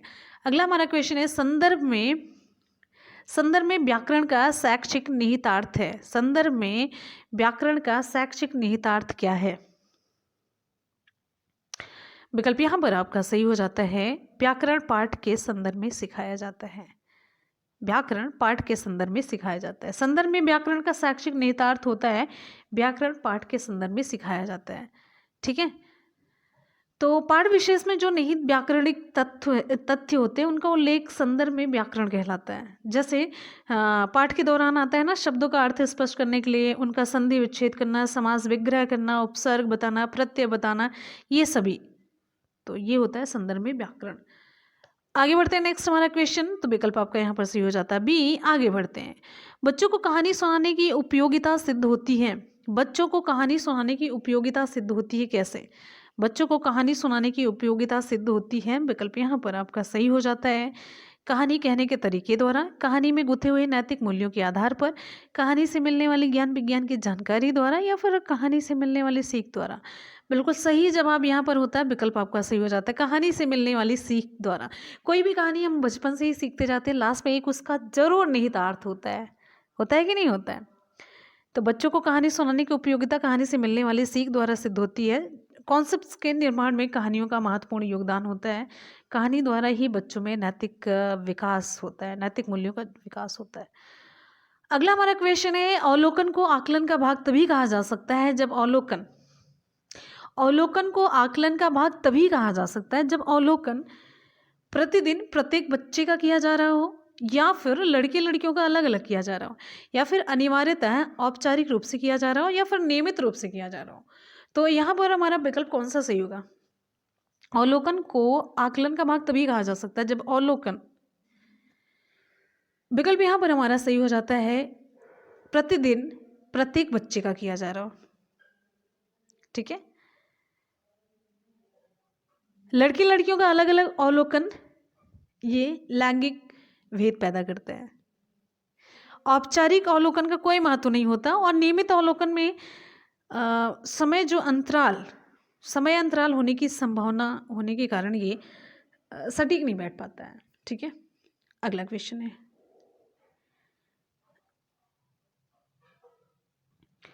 नेक्स्ट है, सुरभि किसी भी ऐसे शब्द विशेष को बोलने में कठिनाई अनुभव करती है। सुरभि किसी ऐसे शब्द विशेष को बोलने में कठिनाई अनुभव करती है जिसमें 2 से अधिक बार ता की आवृत्ति हुई हो। आप उसे या फिर उससे क्या करवाएंगे? हम ऐसे शब्दों का विकल्प ढूंढ कर देंगी, ऐसे शब्दों को बार बार सुनने के लिए कहेंगी, बोलते समय इस ओर ध्यान न देने के लिए कहेंगी, या फिर ता वाले शब्दों का बार बार उच्चारण करवाएंगे? क्या है व्यवहारिक? विकल्प आपका डी सी होता है। देखिए, उच्चारण संबंधी दोष के निवारण हेतु तेज ध्वनि के साथ अधिकतम अभ्यास आवश्यक होता है। तेज ध्वनि के साथ अधिकतम अभ्यास आवश्यक होता है, इसलिए सुरभि से ऐसे शब्द विशेष जिसमें कि ता की आवृत्ति 2 से अधिक बार हुई हो, इसका बार बार उच्चारण करवाएंगे। अभ्यास किसी भी अधिगम में सर्वाधिक प्रभावी महत्वपूर्ण भूमिका निभाता है, बहुत ही ज़्यादा। जितना ज़्यादा अभ्यास होगा उतनी ज़्यादा उसकी कमियां सुधरेंगी और वो स्पष्टता की ओर ज़्यादा पहुंचेगी, ताकि उच्चारण में उससे मतलब स्पष्टता आएगी, उसमें आगे बढ़ते। नेक्स्ट है, प्राथमिक स्तर पर भाषा का आकलन करने में सर्वाधिक सहायक है। प्राथमिक स्तर पर भाषा का आकलन करने में सर्वाधिक सहायक क्या है? पोर्टफोलियो है, नाटक का मंचन है, वीडियोग्राफी है, लिखित परीक्षा है। विकल्प आपका यहाँ पर सही क्या होगा? प्राथमिक स्तर पर भाषा का आकलन करने में सर्वाधिक सहायक है। विकल्प यहाँ पर आपका सही हो जाता है, प्राथमिक स्तर पर भाषा का आकलन करने में सर्वाधिक सहायक वीडियोग्राफी। विकल्प आपका सही होता है। पोर्टफोलियो भी होता है, नाटक का मंचन में, लिखित परीक्षा भी, लेकिन आकलन की सहायता की दृष्टि से ये थोड़े से कम महत्वपूर्ण है। विकल्प आपका सी बेटर है। अगला, यदि तुम्हें डलिया भरकर आम दे दिया जाए तो तुम क्या करोगे? हम खा जाएंगे। इस प्रश्न का उद्देश्य क्या है? बच्चों के अनुभव और चिंतन को स्थान देना, बच्चों की मौखिक परीक्षा लेना, बच्चों को गणित की ओर प्रवृत्त करना, बच्चों को नए शब्दों से परिचित कराना। क्या होगा? चलिए जल्दी से आप बताइए क्या हो सकता है। इंटरेस्टिंग है। यहाँ पर हमारा ऑप्शन सही हो जाता है ए, बच्चों के अनुभव और चिंतन को स्थान देना। यदि तुम्हें डलिया भरकर आम दे दिया जाए तो तुम क्या करोगी? इस तरह के प्रश्न का उद्देश्य बच्चों के अनुभव और चिंतन को स्थान देना। बच्चा सोचता है कि क्या करेंगे। वैसे ही ये क्वेश्चन आप सभी के लिए, अगर आपको डलिया भर के आम दे दिया जाए तो आप क्या करेंगे? अच्छा हाँ, आम पका हुआ है तो क्या करेंगे आप? नीचे कमेंट करके ज़रूर बताइएगा। दिल से, मतलब क्या हुआ, एक बार बचपना आ जाना चाहिए। बचपना अगर आ गया तो जी लेना चाहिए, कोई बात नहीं। आप नीचे कमेंट करके बताइएगा, दिल से बताइएगा। आगे चलते हैं, नेक्स्ट क्वेश्चन। अकादमिक सत्र शुरू होने के 2 माह बाद तक भी कक्षा 4 के विद्यार्थियों को भाषा की पाठ्य पुस्तकें उपलब्ध नहीं कराई जा सकी। ऐसी स्थिति में शिक्षक क्या काम करेगा?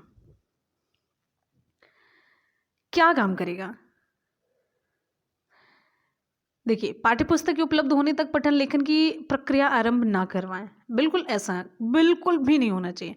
भाषाई क्षमताओं के विकास के लिए अन्य विषयों की पाठ्य पुस्तकों का प्रयोग करें। श्रवण और वाचन कौशल का अभ्यास करवाते रहें। देखिए, विकल्प यहाँ पर आपका सी भी है, श्रवण और वाचन कौशल का अभ्यास करवाते रहें। अकादमिक सत्र शुरू होने के 2 माह बाद तक की कक्षा 4 के विद्यार्थियों को भाषा की पाठ्य पुस्तकें उपलब्ध नहीं करवाई जा सकी तो कोई बात नहीं। ऐसी स्थिति में शिक्षक श्रवण और वाचन कौशल का अभ्यास तो करवा ही सकता है ना, तो ये दोनों कौशल तो विकसित होते रहने चाहिए। विकल्प आपका यहाँ पर सी सही हो जाता है। आगे बढ़ेंगे, नेक्स्ट हमारा क्वेश्चन है, अगला प्रश्न आप सभी की स्क्रीन पर। भाषा सुनने में विकसित नहीं होती है। भाषा शून्य में विकसित नहीं होती। इसका शैक्षिक निहितार्थ है कि भाषा सीखने के लिए अनिवार्य क्या है? पारिवारिक संवाद, ये भी है। सामाजिक अंतःक्रिया, विद्यालय पढ़ाई लिखाई, भाषा प्रयोगशाला। तो विकल्प आपका बी जो होता है बेटर है, सामाजिक अंतःक्रिया। भाषा शून्य में विकसित नहीं होती है। इसका मतलब है शैक्षिक निहितार्थ ये है कि भाषा सीखने के लिए सामाजिक अंतःक्रिया अनिवार्य है। देखिए, भाषा आपके विचारों का विनिमय करने का एक माध्यम है जिसमें दो व्यक्तियों के विचारों का आदान प्रदान होता है। अतः भाषाई कौशल के विकास के लिए सामाजिक अंतःक्रिया अनिवार्य है। विकल्प आपके यहाँ पर बी सी होता है। जो संवाद चल रहा है पारिवारिक, वो भी एक सामाजिक अंतःक्रिया ही है। विकल्प आपका यहाँ पर बी सी होता है, सामाजिक अंतःक्रिया। अगला क्वेश्चन है, प्राथमिक स्तर पर भाषा शिक्षण का उद्देश्य है बच्चों को। प्राथमिक स्तर पर भाषा शिक्षण का क्या उद्देश्य है? व्याकरणीय नियमों को कंठस्थ कराना? बिल्कुल नहीं। अक्षर, यहाँ पर देखिए, अक्षरों की बनावट के प्रति सचेत करना, सहज अभिव्यक्ति का अवसर देना। नहीं, बहुत बड़ी बातें हो रही हैं। प्राथमिक स्तर की बात हो रही है, मातृभाषा की लिपि की पहचान करवाना। विकल्प यहाँ पर आपका बी सी होता है। देखिए, प्राथमिक स्तर पर भाषा शिक्षण का उद्देश्य बच्चों को अक्षरों की बनावट के प्रति सचेत करना होता है। देखिए, सहज जो अभिव्यक्ति का अवसर देना है ना, ये उच्च शिक्षा का उद्देश्य है उद्देश्य, लेकिन उच्च शिक्षा का। प्राथमिक स्तर पर भाषा शिक्षण का उद्देश्य केवल मातृभाषा की लिपि की पहचान करवाना भी नहीं है। यदि ऐसा होता तो हिंदी भाषी क्षेत्रों में देवनागरी लिपि के वर्णों की पहचान के साथ गणित के अंकों और रोमन वर्णों की पहचान ना करवाई जाती। बात समझ आ रही है? आगे बढ़ते हैं नेक्स्ट। और कंठस्थ करवाना तो किसी में भी सही नहीं है। भाषाई कौशलों के संबंध में कौन सा कथन सही है? भाषाई कौशलों के संबंध में कौन सा कथन सही है? आपको बताना है यहाँ पर कौन सा विकल्प आपका सही होगा। भाषाई कौशलों के संबंध में कौन सा कथन सही है? बिल्कुल सही है। यहाँ पर हमारा विकल्प सही हो जाता है। सभी भाषाई कौशल अंतः संबंधित हैं। सभी भाषाई कौशल अंतः संबंधित हैं। ठीक है, यानी कि जो ये बोलना, भाषाई कौशल, बोलना, पढ़ना, सुनना, लिखना, सुबोपली, सुनना, बोलना, पढ़ना और लिखना, ये सभी अंतः संबंधित हैं। क्या है? सभी अंतः संबंधित है। हमारा अगला क्वेश्चन, पढ़कर समझना कुशलता का विकास करने में सबसे कम महत्वपूर्ण है। पढ़कर समझना कुशलता का विकास करने में सबसे कम महत्वपूर्ण। विकल्प आपका यहाँ पर बी सी होता है। कहानी पर आधारित व्याकरण समझाना। पढ़कर समझना कुशलता का विकास करने में सबसे कम महत्वपूर्ण कहानी पर आधारित व्याकरण समझाना है। छात्र कहानी को बिना पूर्णतः समझे ना तो उसका अंत बदल सकता है, ना तो उसे अपनी भाषा में व्यक्त कर सकता है, और न ही उस पर आधारित प्रश्न ही बना सकता है। इन सब का उपयोग पढ़कर समझना कौशल का विकास करने में सहायक है। अगला क्वेश्चन आप सभी के लिए, भाषा सीखने के एक महत्वपूर्ण उद्देश्य की ओर संकेत करता है। भाषा सीखने के एक महत्वपूर्ण उद्देश्य की ओर संकेत करता है, कौन सा? यहां पर आपसे प्रश्न पूछा जा रहा है, निम्नलिखित में से कौन सा कथन है जो प्राथमिक स्तर पर भाषा सीखने के एक महत्वपूर्ण उद्देश्य की ओर संकेत करता है?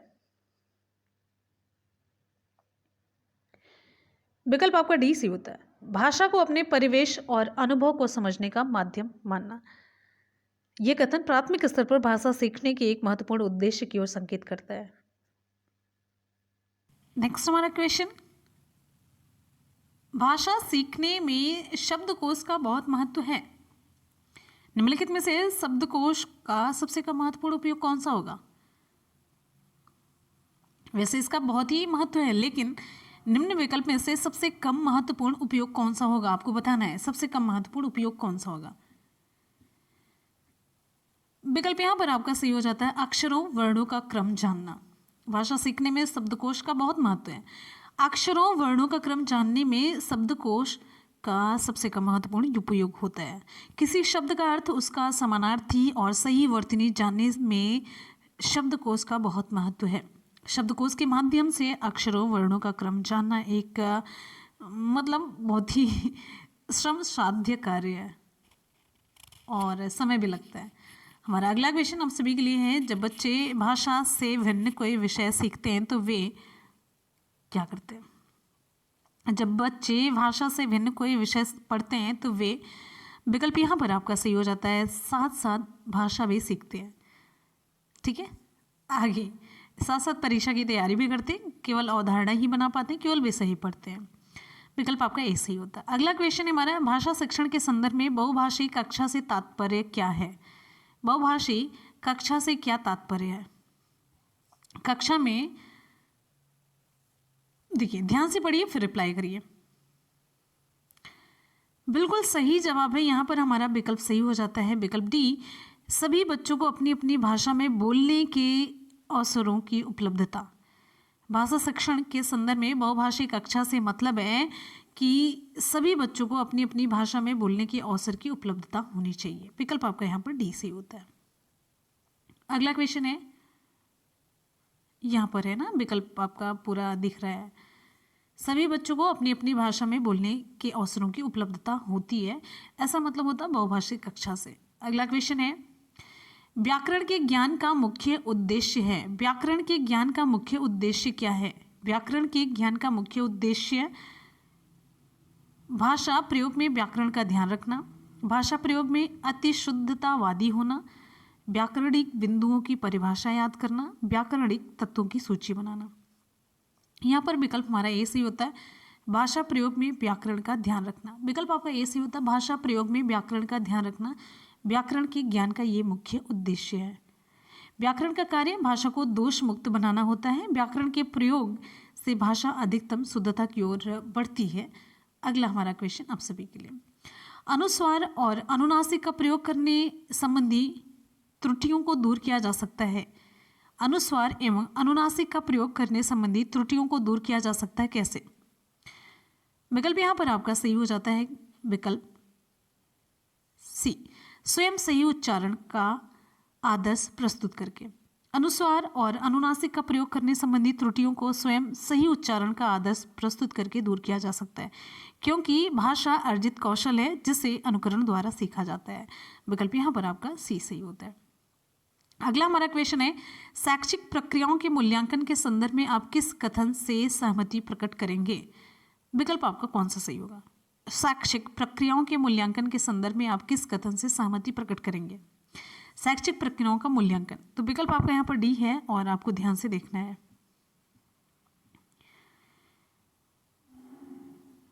विकल्प यहाँ पर हमारा सी सी हो जाता है, बच्चों को पास फेल करना वास्तव में व्यवस्थागत विफलताओं को बच्चों के सिर मढ़ना है। देखिए, प्रकृतवादी जो मानते थे कि बच्चे के फेल होने का आशय संपूर्ण शैक्षिक तंत्र का फेल होना है। प्रकृतवादियों के अनुसार बच्चे के फेल होने का आशय ये होता था कि संपूर्ण शैक्षिक तंत्र का फेल होना है। तो शैक्षिक प्रक्रियाओं के मूल्यांकन के संदर्भ में बच्चों को पास फेल करना वास्तव में व्यवस्थागत विफलताओं को बच्चों के सिर मढ़ना है। विकल्प आपका यहाँ पर सी सही होता है। अगला क्वेश्चन है,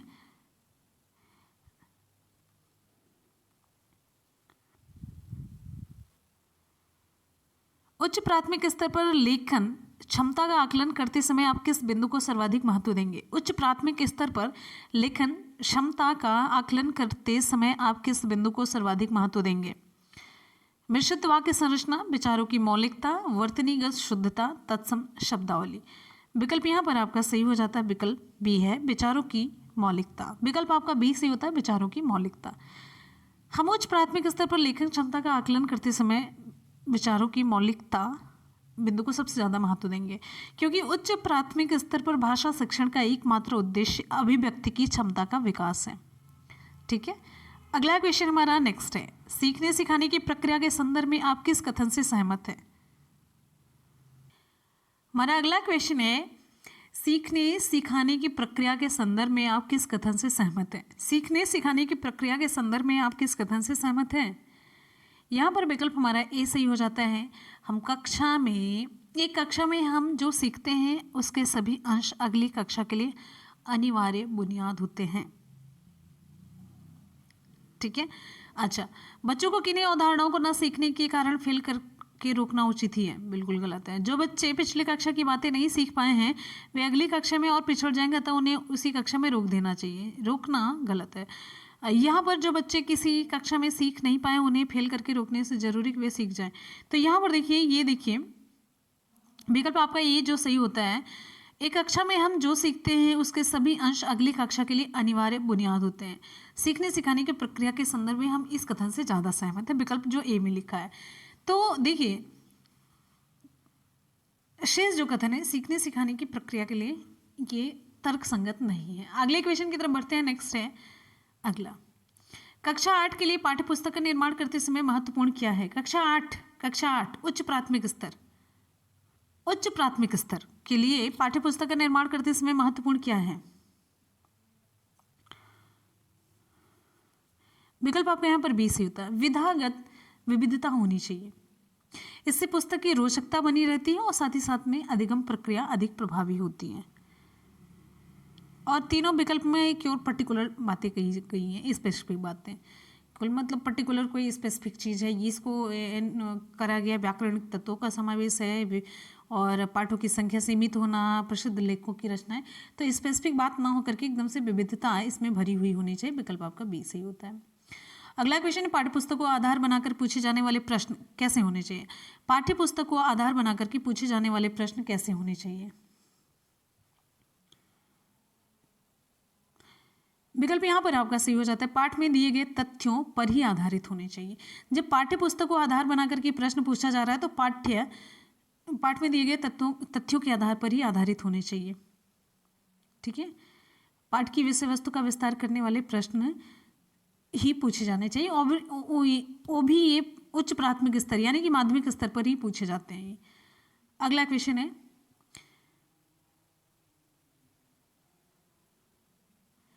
देखिए, संदर्भ के अनुसार शब्दों के उपयुक्त चयन संबंधी त्रुटियों को दूर करने के लिए सर्वाधिक कारगर तरीका क्या है? संदर्भ के अनुसार शब्दों के उपयुक्त चयन संबंधी त्रुटियों को दूर करने के लिए सर्वाधिक कारगर तरीका क्या है? विविध भाषा प्रयोग से परिचित कराना, विविध शब्दों का वाक्य प्रयोग करवाना। विकल्प यहां पर हमारा बी सी हो जाता है, संदर्भ के अनुसार शब्दों के उपयुक्त चयन संबंधी त्रुटियों को दूर करने के लिए सर्वाधिक कारगर तरीका विविध शब्दों का वाक्य प्रयोग करवाना है। और ये सभी ना जो तरीके हैं कम कारगर है, ये ज़्यादा कारगर है। विकल्प बी। अगला क्वेश्चन, श्यामला केवल उन्हीं प्रश्नों के उत्तर लिखती जो उसने याद किए हुए होते हैं। इसका कारण क्या हो सकता है? श्यामला केवल उन्हीं प्रश्नों के उत्तर लिखती है जो उसने याद किए होते हैं। इसका कारण क्या हो सकता है? विकल्प यहां पर आपका सही हो जाता है, बिल्कुल, उसमें कल्पनाशीलता जैसे गुण का अभाव है। उसमें कल्पनाशीलता जैसे गुण का अभाव होता है, उसका अभाव है। क्यों? मतलब वो इसके अभाव में कल्पनाशील वो नहीं है, इसके अभाव में वो रटे रटाए प्रश्नों का जवाब देती है।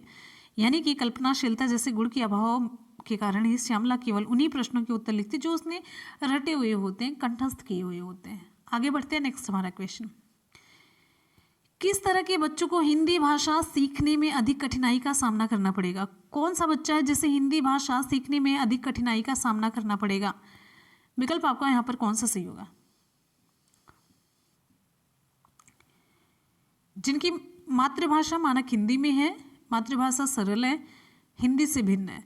भाषा सीखने में अधिक कठिनाई का सामना उस बच्चे को करना पड़ेगा जिनकी मातृभाषा हिंदी से भिन्न है। क्लियर है? आगे बढ़ते हैं। नेक्स्ट है अगला क्वेश्चन, ये आगे मिलेगा। बच्चों की भाषा क्षमता का आकलन करने की दृष्टि से निम्नलिखित में से कौन सा प्रश्न सर्वाधिक उपयोगी और सार्थक है? बच्चों की भाषा क्षमता का आकलन करने की दृष्टि से निम्नलिखित में से कौन सा प्रश्न सर्वाधिक उपयोगी और सार्थक है?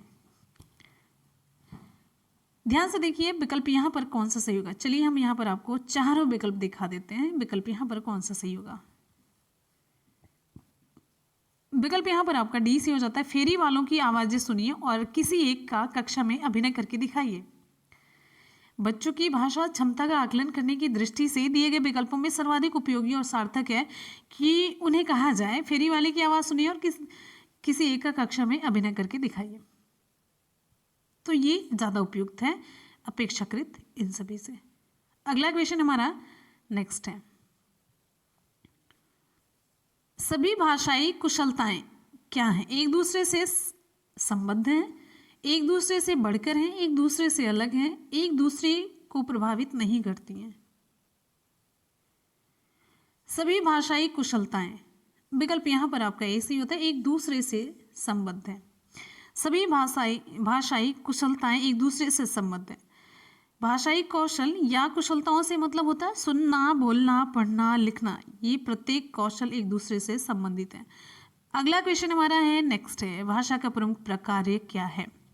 भाषा का प्रमुख प्रकार्य लेखन दक्षता, प्रतिवेदन लेखन, संप्रेषण, भाषण देना। विकल्प यहाँ पर आपका डी से हो जाता है संप्रेषण करना। विकल्प आपका डी से होता है संप्रेषण करना। भाषा का प्रमुख कार्य जो है संप्रेषण करना है, और विचार विनिमय भाषा का प्रमुख गुण है, शेष जो है भाषाई ये कौशल है। अगला हमारा क्वेश्चन नेक्स्ट, पाठ्य पुस्तक का नया पाठ आरंभ करने से पहले अध्यापक के लिए आवश्यक है कि वह क्या करे? चलिए जल्दी से बताइए, बहुत ही आसान सा क्वेश्चन है।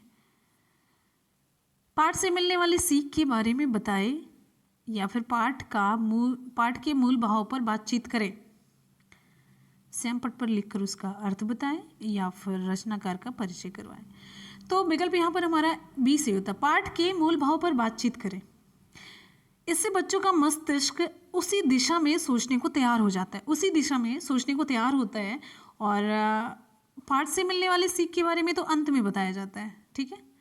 और कठिन शब्दों का जो निवारण होता है, कठिन शब्द जो लिखे जाते हैं पाठ के दौरान लिखे जाते हैं। और पाठ के रचनाकार का परिचय प्रारंभ में ही देना आवश्यक है, लेकिन प्रारंभ में उसका परिचय लिखवाना उचित नहीं है, ठीक है। तो उसका परिचय लिखवाना उचित नहीं है, तो आवश्यक है कि पाठ के मूल भाव पर बातचीत की जाए। अगला क्वेश्चन, भिन्नों की तुलना पढ़ाते समय जिसमें अंश समान है, जैसे 3/5, 3/7 अंश इसमें समान है, 3-3, रोहित की प्रतिक्रिया थी, चूंकि अंश समान है और 7 5 से बड़ा है, तो अतः 3/5 3/7 से बड़ा है। यह क्या बताता है? यह क्या बताता है कि रोहित को क्या आता है, क्या नहीं आता है, क्या है? विकल्प यहाँ पर आपका ए सही हो जाता है, रोहित तुल्य भिन्नों की अवधारणा नहीं जानता है। रोहित में क्या कमी है? रोहित तुल्य भिन्नों की अवधारणा नहीं जानता है, इसका कॉन्सेप्ट उसे नहीं पता है। देखिए, 2 या 2 से अधिक भिन्नों में कौन बड़ा या छोटा है, ये ज्ञात करने के लिए प्रत्येक भिन्न के अंश को हर से मतलब भाग दिया जाता है। जो भागफल बड़ा होता है वो भिन्न बड़ा होता है, और जो भागफल छोटा होता है वो भिन्न छोटा होता है। प्रश्न के अनुसार यहाँ पर कहा गया है कि 3/5 और 3/7 है, अंश समान है। तो रोहित की प्रतिक्रिया थी कि चूंकि अंश समान है और 7 जो है 5 से बड़ा है, तो अतः है 3/5 3/7 से बड़ा है। ये बताता है कि रोहित तुल्य भिन्नों के कॉन्सेप्ट को नहीं जानता है, करेक्ट। अगला क्वेश्चन, भिन्नों की अवधारणा से परिचित करने के लिए शिक्षक शुरुआत कर सकता है, कैसे? शिक्षक कैसे शुरुआत कर सकता है? यहां पर हमारा विकल्प सही हो जाता है, विकल्प बी, उनके आसपास की वस्तुओं में भिन्न भागों की पहचान करवाना, ठीक है, इससे ये शुरुआत कर सकता है।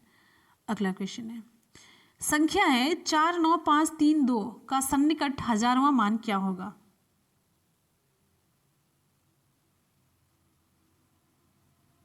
ठीक है, आगे देखिए, बिल्कुल सही है। विकल्प यहाँ पर आपका सही हो जाता है सन्निकट 1000वां, तो विकल्प आपका यहाँ पर बी सही हो जाता है 50। देखिए 49532 49,532 से सन्निकट 1000वां हो जाएगा 50,000, 49 के आगे 50,000, ठीक है। अगला क्वेश्चन आप सभी के लिए,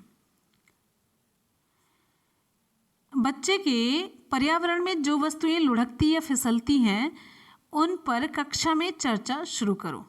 बच्चों को उनके आकार देखने में और यह समझने में कि कैसे कुछ वस्तुएं लुढ़कती हैं और कुछ फिसलती हैं सहायता करें, ठीक है। आपको बताना है, ये देखिए एनसीईआरटी का है, स्रोत है गणित के जादू, वहाँ से लिया गया। चलिए आपको बताते हैं, एनसीईआरटी की कक्षा 2 की पाठ्य पुस्तक में इस तरह के सुझाव यह समझने में शिक्षक की सहायता करते हैं कि, अब यहाँ पर आप देखिए कौन सा विकल्प आपका सही होगा?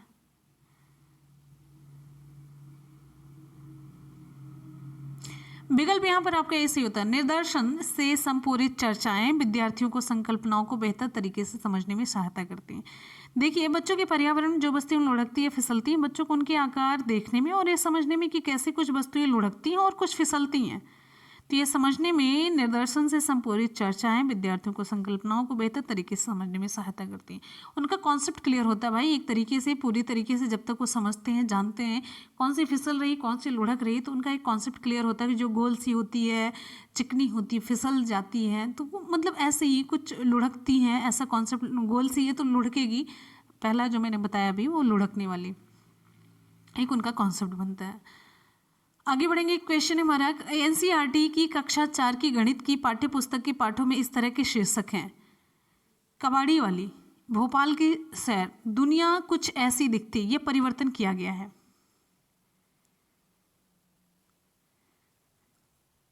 चलिए, विकल्प यहां पर आपका कौन सा? दैनिक जीवन से जोड़ते हुए उन्हें रोचक बनाने के लिए, कबाड़ बेचने वाले और यात्रा के बारे में जानने के लिए, पाठों में गणितीय विषय वस्तु का अनुमान लगाने हेतु विद्यार्थियों को चुनौती देने के लिए, या फिर उन्हें अलग सा समझाने के लिए।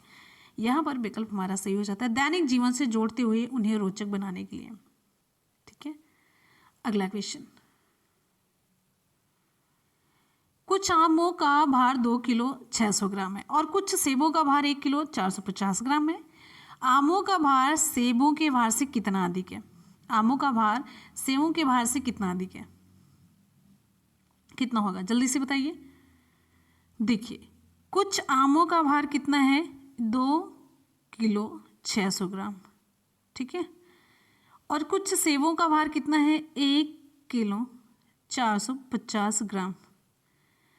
अब पूछा जा रहा है आमों का भार सेबों के भार से कितना अधिक है, माइनस कर दीजिए भाई, तो यहाँ पर 150 हो जाता है और 1 केजी 150 ग्राम। इससे आसान कोई क्वेश्चन ही नहीं हो सकता है, बिल्कुल भी, मतलब हद, कतई आसान क्वेश्चन है, कतई आसान है। विकल्प आपका यहाँ पर डी सी हो जाता है, जग जाहिर। अगला क्वेश्चन है, ये तो कक्षा 1-2 का भी बच्चा सोचेगा कि बहुत ही आसान सा है। नेक्स्ट है, गणित करने की युक्ति के रूप में सवाल हल करना, इसमें क्या शामिल है? क्रियाकलाप आधारित उपागम, अनुमान लगाना, व्यापक अभ्यास है, या फिर हल पर पहुंचने के लिए संकेतों का प्रयोग करना। विकल्प यहाँ पर आपका ए सही हो जाता है, गणित हल करने की युक्ति के रूप में सवाल हल करना क्रियाकलाप आधारित उपागम है। विकल्प यहाँ पर आपका ए सही हो जाता है। आगे बढ़ते हैं नेक्स्ट क्वेश्चन की तरफ। अगला क्वेश्चन आप सभी के लिए, प्राथमिक कक्षाओं में आकार और स्थान की समझ विकसित करने के लिए किए जाने वाले निम्नलिखित कार्यों को क्रम में लगाइए। प्राथमिक कक्षाओं में आकार और स्थान की समझ विकसित करने के लिए किए जाने वाले निम्नलिखित कार्यों को क्रम में लगाइए। यहाँ पर आपको बताना है विकल्प यहाँ पर आपका कौन सा सही होगा। देखिए ध्यान से, यहाँ पर 4 विकल्प आप सभी के सामने क्रम में लगाना है। देखिए, 2D आकारों की भुजाओं और शीर्षों का अवलोकन करते हुए उनकी विशेषताओं का मिलान करना, या फिर यहाँ पर देखिए क्रम है, 2D आकारों की विशेषताओं का सहज बुद्धि से वर्णन करना, फिर आकारों को छांटना, आकारों की भुजाओं, शीर्षों और विकर्णों की गणना करते हुए उनका वर्णन करना। तो आपको यहाँ पर मिलाना है कि कौन सा कैसे आप करेंगे, क्रम से लगाना है आपको। यहाँ पर चलिए आ जाते हैं, ये विकल्प रहा आपका, तो यहाँ पर सही हो जाता है आपका। देखिए ध्यान से देखिए, यहाँ पर विकल्प आपका बी सही होता है।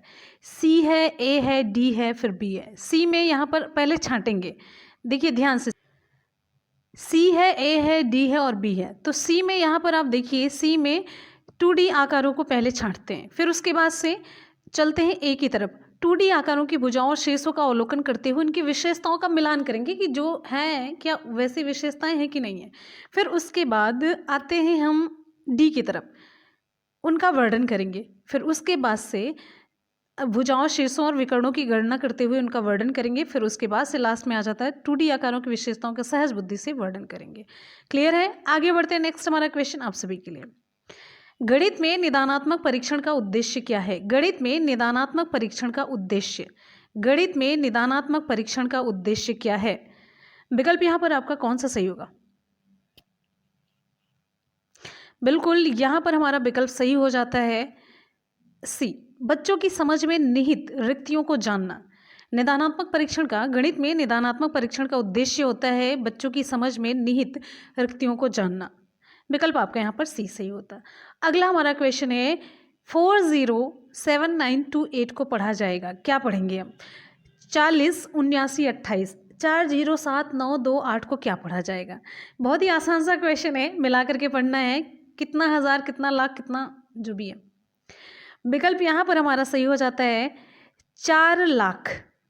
देखिए इकाई दहाई सैकड़ा हज़ार 10,000 लाख, 4 लाख, ये 10 पे नहीं है, ये देखिए 7,000 है, 4,07,928। विकल्प आपका बी सही होता है। बहुत ही हलवा क्वेश्चन है। ठीक, आगे बढ़ते हैं। नेक्स्ट हमारा क्वेश्चन है खडभुजाकार पिरामिड के बारे में कौन सा कथन सत्य है? खडभुजाकार पिरामिड के बारे में कौन सा कथन सत्य है, आपको बताना है। खडभुजाकार पिरामिड के बारे में कौन सा कथन सत्य है? विकल्प यहाँ पर आपका कौन सा सही होगा? चलिए फटाफट से रिप्लाई करते रहिए। इसके 2 खडभुजाकार फलक होते हैं और 6 आयताकार फलक होते हैं, क्या ये सही है? खडभुजाकार पिरामिड, तो यहाँ पर एक पिरामिड है, तो ये एक बिंदु पर मिलते हुए 6 त्रिभुजाकार फलक के साथ इसका खडभुजाकार आधार होता है। आधार खडभुजाकार होता है और पिरामिड के रूप में 6 फलक इसमें मिले हुए होते हैं। विकल्प आपका यहाँ पर डी सही होता है। आसान सा क्वेश्चन है, लेकिन बहुत आसान सा भी नहीं है, अच्छा सा है, घुमा करके पूछा गया, लेकिन अगर आप ध्यान देते हैं, मन से करते हैं, तो आप इसको बहुत अच्छे तरीके से कर ले जाएंगे। आगे बढ़ते हैं। नेक्स्ट हमारा क्वेश्चन आप सभी के लिए, हिंदू अरबी संख्यांकन पद्धति में 4 अंक वाली कितनी संख्याएं हैं? आपको बताना है हिंदू अरबी संख्यांकन पद्धति में कितनी 4 अंक वाली कितनी संख्याएं हैं। चलिए आपको हम बताते हैं। यहाँ पर सिंपल सा देखिए सही हो जाता है बी। कैसे सही होता है आप देखिए, ये बस मैंने तुक्का लगा दिया, सही ऐसे नहीं हो गया। नियम से अगर आप देखेंगे हिंदू अरबी संख्यांकन पद्धति में 0 से 0 1 2 3 4 5 6 7 8 और 9 का प्रयोग होता है। ठीक है, देखिए इसलिए 4 अंकों की जो संख्याएं होंगी, ये देखिए आप यहाँ पर 1000 1001 यहाँ से लेकर के 999 तक होंगी कि नहीं होंगी, करेक्ट। तो यहाँ पर हम एक फॉर्मूला अप्लाई करते हैं, कौन सी? अंतिम संख्या माइनस प्रथम संख्या बटा सर्वांतर, और फिर उसके बाद प्लस 1 बराबर होता है संख्याओं की कुल संख्या। तो 4 अंकों की कुल संख्या है बराबर अंतिम संख्या 999 4 बार 9, और फिर प्रथम संख्या अभी मैंने आपको बताया 1000 बटा अंतर हो जाएगा 1 सर्वांतर, ठीक है। फिर उसके बाद प्लस 1, ये यहाँ पर हो जाता है, यहाँ पर माइनस करेंगे तो 8 9 9 9 प्लस 1 बराबर हो जाता है 9000। विकल्प आपके यहाँ पर बी सही हो जाता है। आगे बढ़ते हैं। नेक्स्ट हमारा क्वेश्चन है, नहीं समझ आ रहा होगा तो आप लोग कमेंट सेक्शन में कमेंट करके पूछ सकते हैं। विकास 56 विद्यार्थियों की कक्षा को गणित पढ़ाता है। विकास एक टीचर है, 56 विद्यार्थियों की कक्षा को गणित पढ़ाता है।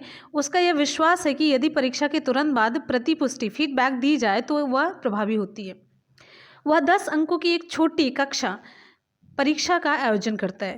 प्रभावी तरीके से प्रतिपुष्टि फीडबैक देने का सबसे अच्छा तरीका कौन सा है, आपको बताना है। विकल्प यहाँ पर आपका कौन सा सही होगा? चलिए विकल्प आप सभी के सामने यहाँ पर है, ये रहा। वह पूरी कक्षा के लिए चर्चा का आयोजन कर सकता है कि वे किन तरीकों से अपने उत्तरों पर पहुंचे और सही उत्तर पर पहुंचने की प्रभावी युक्ति कौन सी है। ठीक है, विकल्प यहां पर आपका बी सही होता है, सॉरी ए सही होता है, करेक्ट। विकास का यह मानना है कि परीक्षा के तुरंत बाद जो फीडबैक दिया जाए वह प्रभावी होता है। तो 10 अंकों की एक छोटी कक्षा में परीक्षा का आयोजन करने का उद्देश्य यह है कि वह पूरी कक्षा के लिए चर्चा कर सकता है कि वे किन तरीकों से अपने उत्तर पर पहुंचे और उत्तर तक पहुंचने की विधि कौन सी है। ठीक है, तो यहां पर आपका विकल्प ए सही हो जाता है। क्लियर है? चलिए आगे बढ़ते हैं। नेक्स्ट है, एक शिक्षक आकार पढ़ाने के लिए ऐतिहासिक स्थानों के भ्रमण की योजना बना सकता है, क्योंकि विकल्प आपका कौन सा सही होगा? चलिए यहाँ पर क्षेत्र भ्रमण सीबीएसई द्वारा अनुशंसित किए गए हैं, इसलिए ये अति आवश्यक है। आकार किसी भी वास्तुकला का एक हिस्सा होते हैं और इस तरह के भ्रमण सभी विषयों के आपसी संबंधों को बढ़ा देते हैं। तो यहाँ पर आपका विकल्प बी सही हो जाता है, विकल्प बी सही होता है। ठीक है, आगे बढ़ते हैं। नेक्स्ट है, पूरा ये ऑप्शन में ही कह दिया गया कि क्या होता है इसका मतलब। नेक्स्ट है, क्षेत्रफल की अवधारणा से परिचित कराने के लिए शिक्षक किससे शुरुआत कर सकता है? क्षेत्रफल की अवधारणा से परिचित कराने के लिए शिक्षक किससे शुरुआत कर सकता है? चलिए बताइए जल्दी से। इकाई वर्ग गणन की सहायता से आकृतियों का क्षेत्रफल ज्ञात करना, या फिर भिन्न आकारों की आकृतियों का क्षेत्रफल ज्ञात करने के लिए सूत्रों को स्पष्ट करना, सूत्र से ही रट रटा करके आगे बढ़ना, ये सही नहीं है। हथेली, पत्ते, पेंसिल, नोटबुक आदि विभिन्न वस्तुओं की सहायता से किसी आकृति के क्षेत्रफल की तुलना करना, या फिर आयत की लंबाई और चौड़ाई का पता लगाना और आयत के क्षेत्रफल के सूत्र का प्रयोग करते हुए क्षेत्रफल ज्ञात करना। तो यहाँ पर सबसे बेटर तरीका आप सभी को उत्तर मिल चुका होगा, विकल्प आपका यहाँ पर सी सही हो जाता है। क्षेत्रफल का कॉन्सेप्ट समझाने के लिए सबसे बढ़िया जो शुरुआत है, ये सारी चीज़ें हैं इसके लिए, लेकिन शुरुआत ये है हथेली, पत्ते, पेंसिल, नोटबुक, इन सभी विभिन्न वस्तुओं की सहायता से किसी आकृति के क्षेत्रफल की तुलना करना। फिर इस क्षेत्रफल के कॉन्सेप्ट को टीचर समझा सकता है बहुत ही आसानी से शुरुआती तौर पर। अगला, जब राजन के सामने शाब्दिक समस्याएं आती हैं तो वह प्रायः पूछता है, मैं जमा करूं या घटाऊं, मैं गुणा करूं या भाग करूं। इस तरह के प्रश्न बताते हैं कि राजन को किस चीज़ की समझ नहीं है, राजन किस चीज़ को नहीं समझ सकता भी, या उसमें किस चीज़ को समझने की अभी क्षमता नहीं है। विकल्प यहाँ पर आपका सही हो जाता है, राजन संख्या संक्रियाओं को नहीं समझता है। समझ में आ रही है बात? ये संख्या संक्रियाओं को नहीं समझता कि करना क्या है। अगला क्वेश्चन, एक समचतुर्भुज के विकर्णों की लंबाई 8 सेंटीमीटर और 6 सेंटीमीटर है, इसका परिमाप बताना है। ये बहुत ही न्यूमेरिकल है, सिंपल सा न्यूमेरिकल है, मतलब एकदम से डायरेक्टली फॉर्मूले पर आधारित है। समचतुर्भुज की भुजा की लंबाई, पहले तो ये बताइए 1/2 अंडर रूट प्रथम विकर्ण का वर्ग प्लस द्वितीय विकर्ण का वर्ग हो जाता है अंडर रूट में। तो 1/2 और सम चतुर्भुज के विकर्णों की लंबाई यहाँ पर अंडर रूट 8 का वर्ग प्लस 6 का वर्ग कर लीजिए। 8 टाइम 64, 6 6 36 हो जाएगा। अब यहाँ पर 64 और 36 हो जाता है 100, अंडर रूट आ जाता है 10, 1/2 गुणे 10 आ जाता है। तो ये एक भुजा की लंबाई कितनी हो जाती है? 5 सेंटीमीटर। एक भुजा की लंबाई कितनी आती है? 5 सेंटीमीटर। और समचतुर्भुज का परिमाप क्या हो जाएगा? 4 गुणे भुजा हो जाएगी। ठीक है, तो 4 गुणे 5 20 सेंटीमीटर। विकल्प आपका डी सही होता है, करेक्ट। आगे बढ़ते हैं नेक्स्ट क्वेश्चन। भिन्नों का योग पढ़ाते समय शिक्षक को नीचे दी हुई एक त्रुटि ज्ञात हुई। क्या त्रुटि ज्ञात होती है? 1/3 धन 1/, यहाँ पर 1/2 होगा। 1/2 धन 1/3 बराबर 2/5, ये आ जाता है। इस स्थिति में शिक्षक को उपचारात्मक कार्य के रूप में क्या करना चाहिए? बच्चे ने बता दिया 1/2 और 1 धन 1/3 शिक्षक ने दिया, तो उत्तर बच्चा लिखता है 2/5। तो इसमें शिक्षक जो उपचारात्मक कार्य करेगा वो क्या करेगा? तो देखिए विकल्प कौन सा सही? प्रत्येक भिन्न के परिमाण को समझने में बच्चे की सहायता करना है, या फिर लघुत्तम समापवर्त्य लासा की अवधारणा को समझने में बच्चे की सहायता करें। तो आपको सिंपल सा यहाँ पर पता है कि उसने यहाँ पर लघुत्तम समापवर्त्य नहीं लिया। 1/2 और 1/3 में 2 और 3 का लघुत्तम समापवर्त्य नहीं लिया, नहीं तो ये सॉल्व हो जाता। तो हमें सबसे पहले विकल्प आपका बी से होता है, लघुत्तम समापवर्त्य के कॉन्सेप्ट को समझाना है। ठीक है, आगे बढ़ते हैं नेक्स्ट क्वेश्चन। माप की अवधारणा विकसित करने हेतु अपनाए गए निम्नलिखित कार्यों को क्रम से लगाइए। माप की अवधारणा को विकसित करने हेतु अपनाए गए निम्नलिखित कार्यों को क्रम से लगाइए। विकल्प यहाँ पर आपका कौन सा सही होगा? क्रम से लगाना, पहले आप देख लीजिए क्या करेंगे। शिक्षार्थी लंबाई मापने के लिए मानक इकाइयों का प्रयोग करते हैं, मानक इकाइयों का प्रयोग करते हैं। शिक्षार्थी लंबाई मापने के लिए अमानक इकाइयों का प्रयोग करते हैं। शिक्षार्थी सरल अवलोकन द्वारा वस्तुओं को सत्यापित करते हैं, या फिर इनके बीच के संबंध को समझते हैं, मैट्रिक इकाइयों के बीच। तो यहाँ पर आपका विकल्प सही हो जाता है, ए ही सही होगा। इसमें और भी विकल्प आपके दिए गए हैं 4 तक, लेकिन इसमें आपका ए विकल्प सही हो जाता है। ध्यान से देखिए, अवलोकन द्वारा वस्तुओं को सत्यापित करते हैं। फिर लंबाई मापने के लिए अमानक इकाइयों का प्रयोग करते हैं, कोई मानक नहीं होता, ऐसे ही नाप लेते हैं। लंबाई मापने के लिए मानक इकाइयों का प्रयोग करते हैं, फिर इनके बीच के संबंध को समझते हैं। क्लियर हो गया? माप की अवधारणा के लिए पहले कैसे कैसे क्रम से चलते हैं, विकल्प आपका यहाँ पर ए सही हो जाता है। अगला क्वेश्चन है, एनसीएफ 2000 मानता है कि गणित में सोचने और तर्क का एक निश्चित तरीका निहित है। एनसीएफ 2005 ये मानता है, एनसीएफ 2005 मानता है कि गणित में सोचने और तर्क का एक निश्चित तरीका निहित है। सारे क्वेश्चन आपके एग्जाम में पूछे गए हैं, सारे क्वेश्चंस। एनसीएफ 2005 मानता है कि गणित में सोचने और तर्क का एक निश्चित तरीका निहित है। नीचे दिए गए कथनों में से वह कथन चुनिए जो उपर्युक्त सिद्धांत का पालन नहीं करता है। विकल्प कौन सा हमारा सही होगा? चलिए जल्दी से बताइए। शाबाश। देखिए, उपर्युक्त सिद्धांत को नहीं का पालन नहीं करता है, नहीं पालन करने वाला बताया जा रहा है। तो यहाँ पर विकल्प देखिए, उसे पढ़ाने की विधि, आंकिक प्रश्नों को हल करने के लिए विद्यार्थियों को निर्धारित सूत्र बताना। यहाँ पर निर्धारित सूत्र कुछ ऐसा होना चाहिए, सूत्र बताना। तो ये सूत्र वगैरह अगर होता है, कंठस्थ होता, तो यही नहीं होता। अब आगे देखिए, यहाँ पर पाठ्य पुस्तकों में प्रस्तुत सामग्रियों के लिखने का तरीका, कक्षा के लिए चुने गए क्रियाकलाप और अभ्यास। तो यहाँ पर विकल्प देखिए, ये आंकिक प्रश्नों को हल करने के लिए विद्यार्थियों को निर्धारित सूत्र बताना। ठीक है, चलिए, ये कथन मतलब उपर्युक्त सिद्धांत का पालन विकल्प बी में दिया गया कथन नहीं करता है, जिसमें यह बताया गया है कि आंकिक प्रश्नों को हल करने के लिए विद्यार्थियों को निर्धारित सूत्र बताना एनसीएफ के अनुसार, एनसीएफ 2005 के अनुसार ये गलत है। अगला क्वेश्चन हमारा नेक्स्ट है, एक अच्छा गणितज्ञ होने के लिए ज़रूरी है, क्या ज़रूरी है? एक अच्छा गणितज्ञ होने के लिए क्या ज़रूरी है? सभी अवधारणाओं को समझना, लागू करना और उनमें संबंध बनाना, सवालों के उत्तर देने की तकनीक में ये निपुणता, अधिकतर सूत्रों को याद करना, या फिर विकल्प यहाँ पर आपका ए ही सही हो जाता है 100%। सभी अवधारणाओं को, सभी कॉन्सेप्ट्स को समझना, लागू करना और उनमें संबंध बनाना। तो फ्रेंड्स, यहाँ पर आज के क्वेश्चंस हो जाते कंप्लीट। आपको कैसे लगे हमेशा की तरह अपना फीडबैक ज़रूर दीजिएगा, और वीडियो पसंद आए तो लाइक और शेयर करना बिल्कुल भी ना भूलें। आ जाते हैं आज के सवाल की तरफ। आज का सवाल आप सभी के लिए बहुत ही आसान सा क्वेश्चन है। संख्या 49,532 का सन्निकट हजारवां मान क्या होगा? 41,000, 50,000, 49,000, 49,500। विकल्प आपका कौन सा सही होगा? आप लोग नीचे कमेंट करके बताएंगे। अगला सवाल आप सभी के लिए एक और सवाल भी है।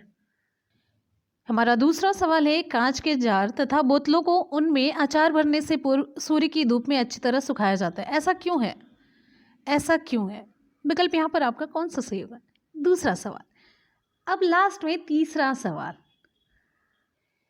तीसरा आपकी पसंद का सवाल है, बच्चों को कक्षा में प्रश्न क्या पूछने के लिए हतोत्साहित करना चाहिए, पूछने की अनुमति नहीं देनी चाहिए, पूछने से रोकना चाहिए, अब पूछने के लिए प्रेरित करना चाहिए। तीनों सवालों के जवाब आपको नीचे कमेंट सेक्शन में देने हैं। आप लोग नीचे कमेंट सेक्शन में फटाफट से रिप्लाई कीजिए, ठीक है? तो मिलते हैं फिर आपसे नेक्स्ट वीडियो में। आप लोग पढ़ते रहिए, मेहनत करते रहिए, सफलता जरूर मिलेगी। इसी के साथ ही मिलते हैं फिर नेक्स्ट वीडियो में। तब तक के लिए goodbye and take care. Thank you so much, love you all, bye bye and take care. जय हिंद, वंदे मातरम।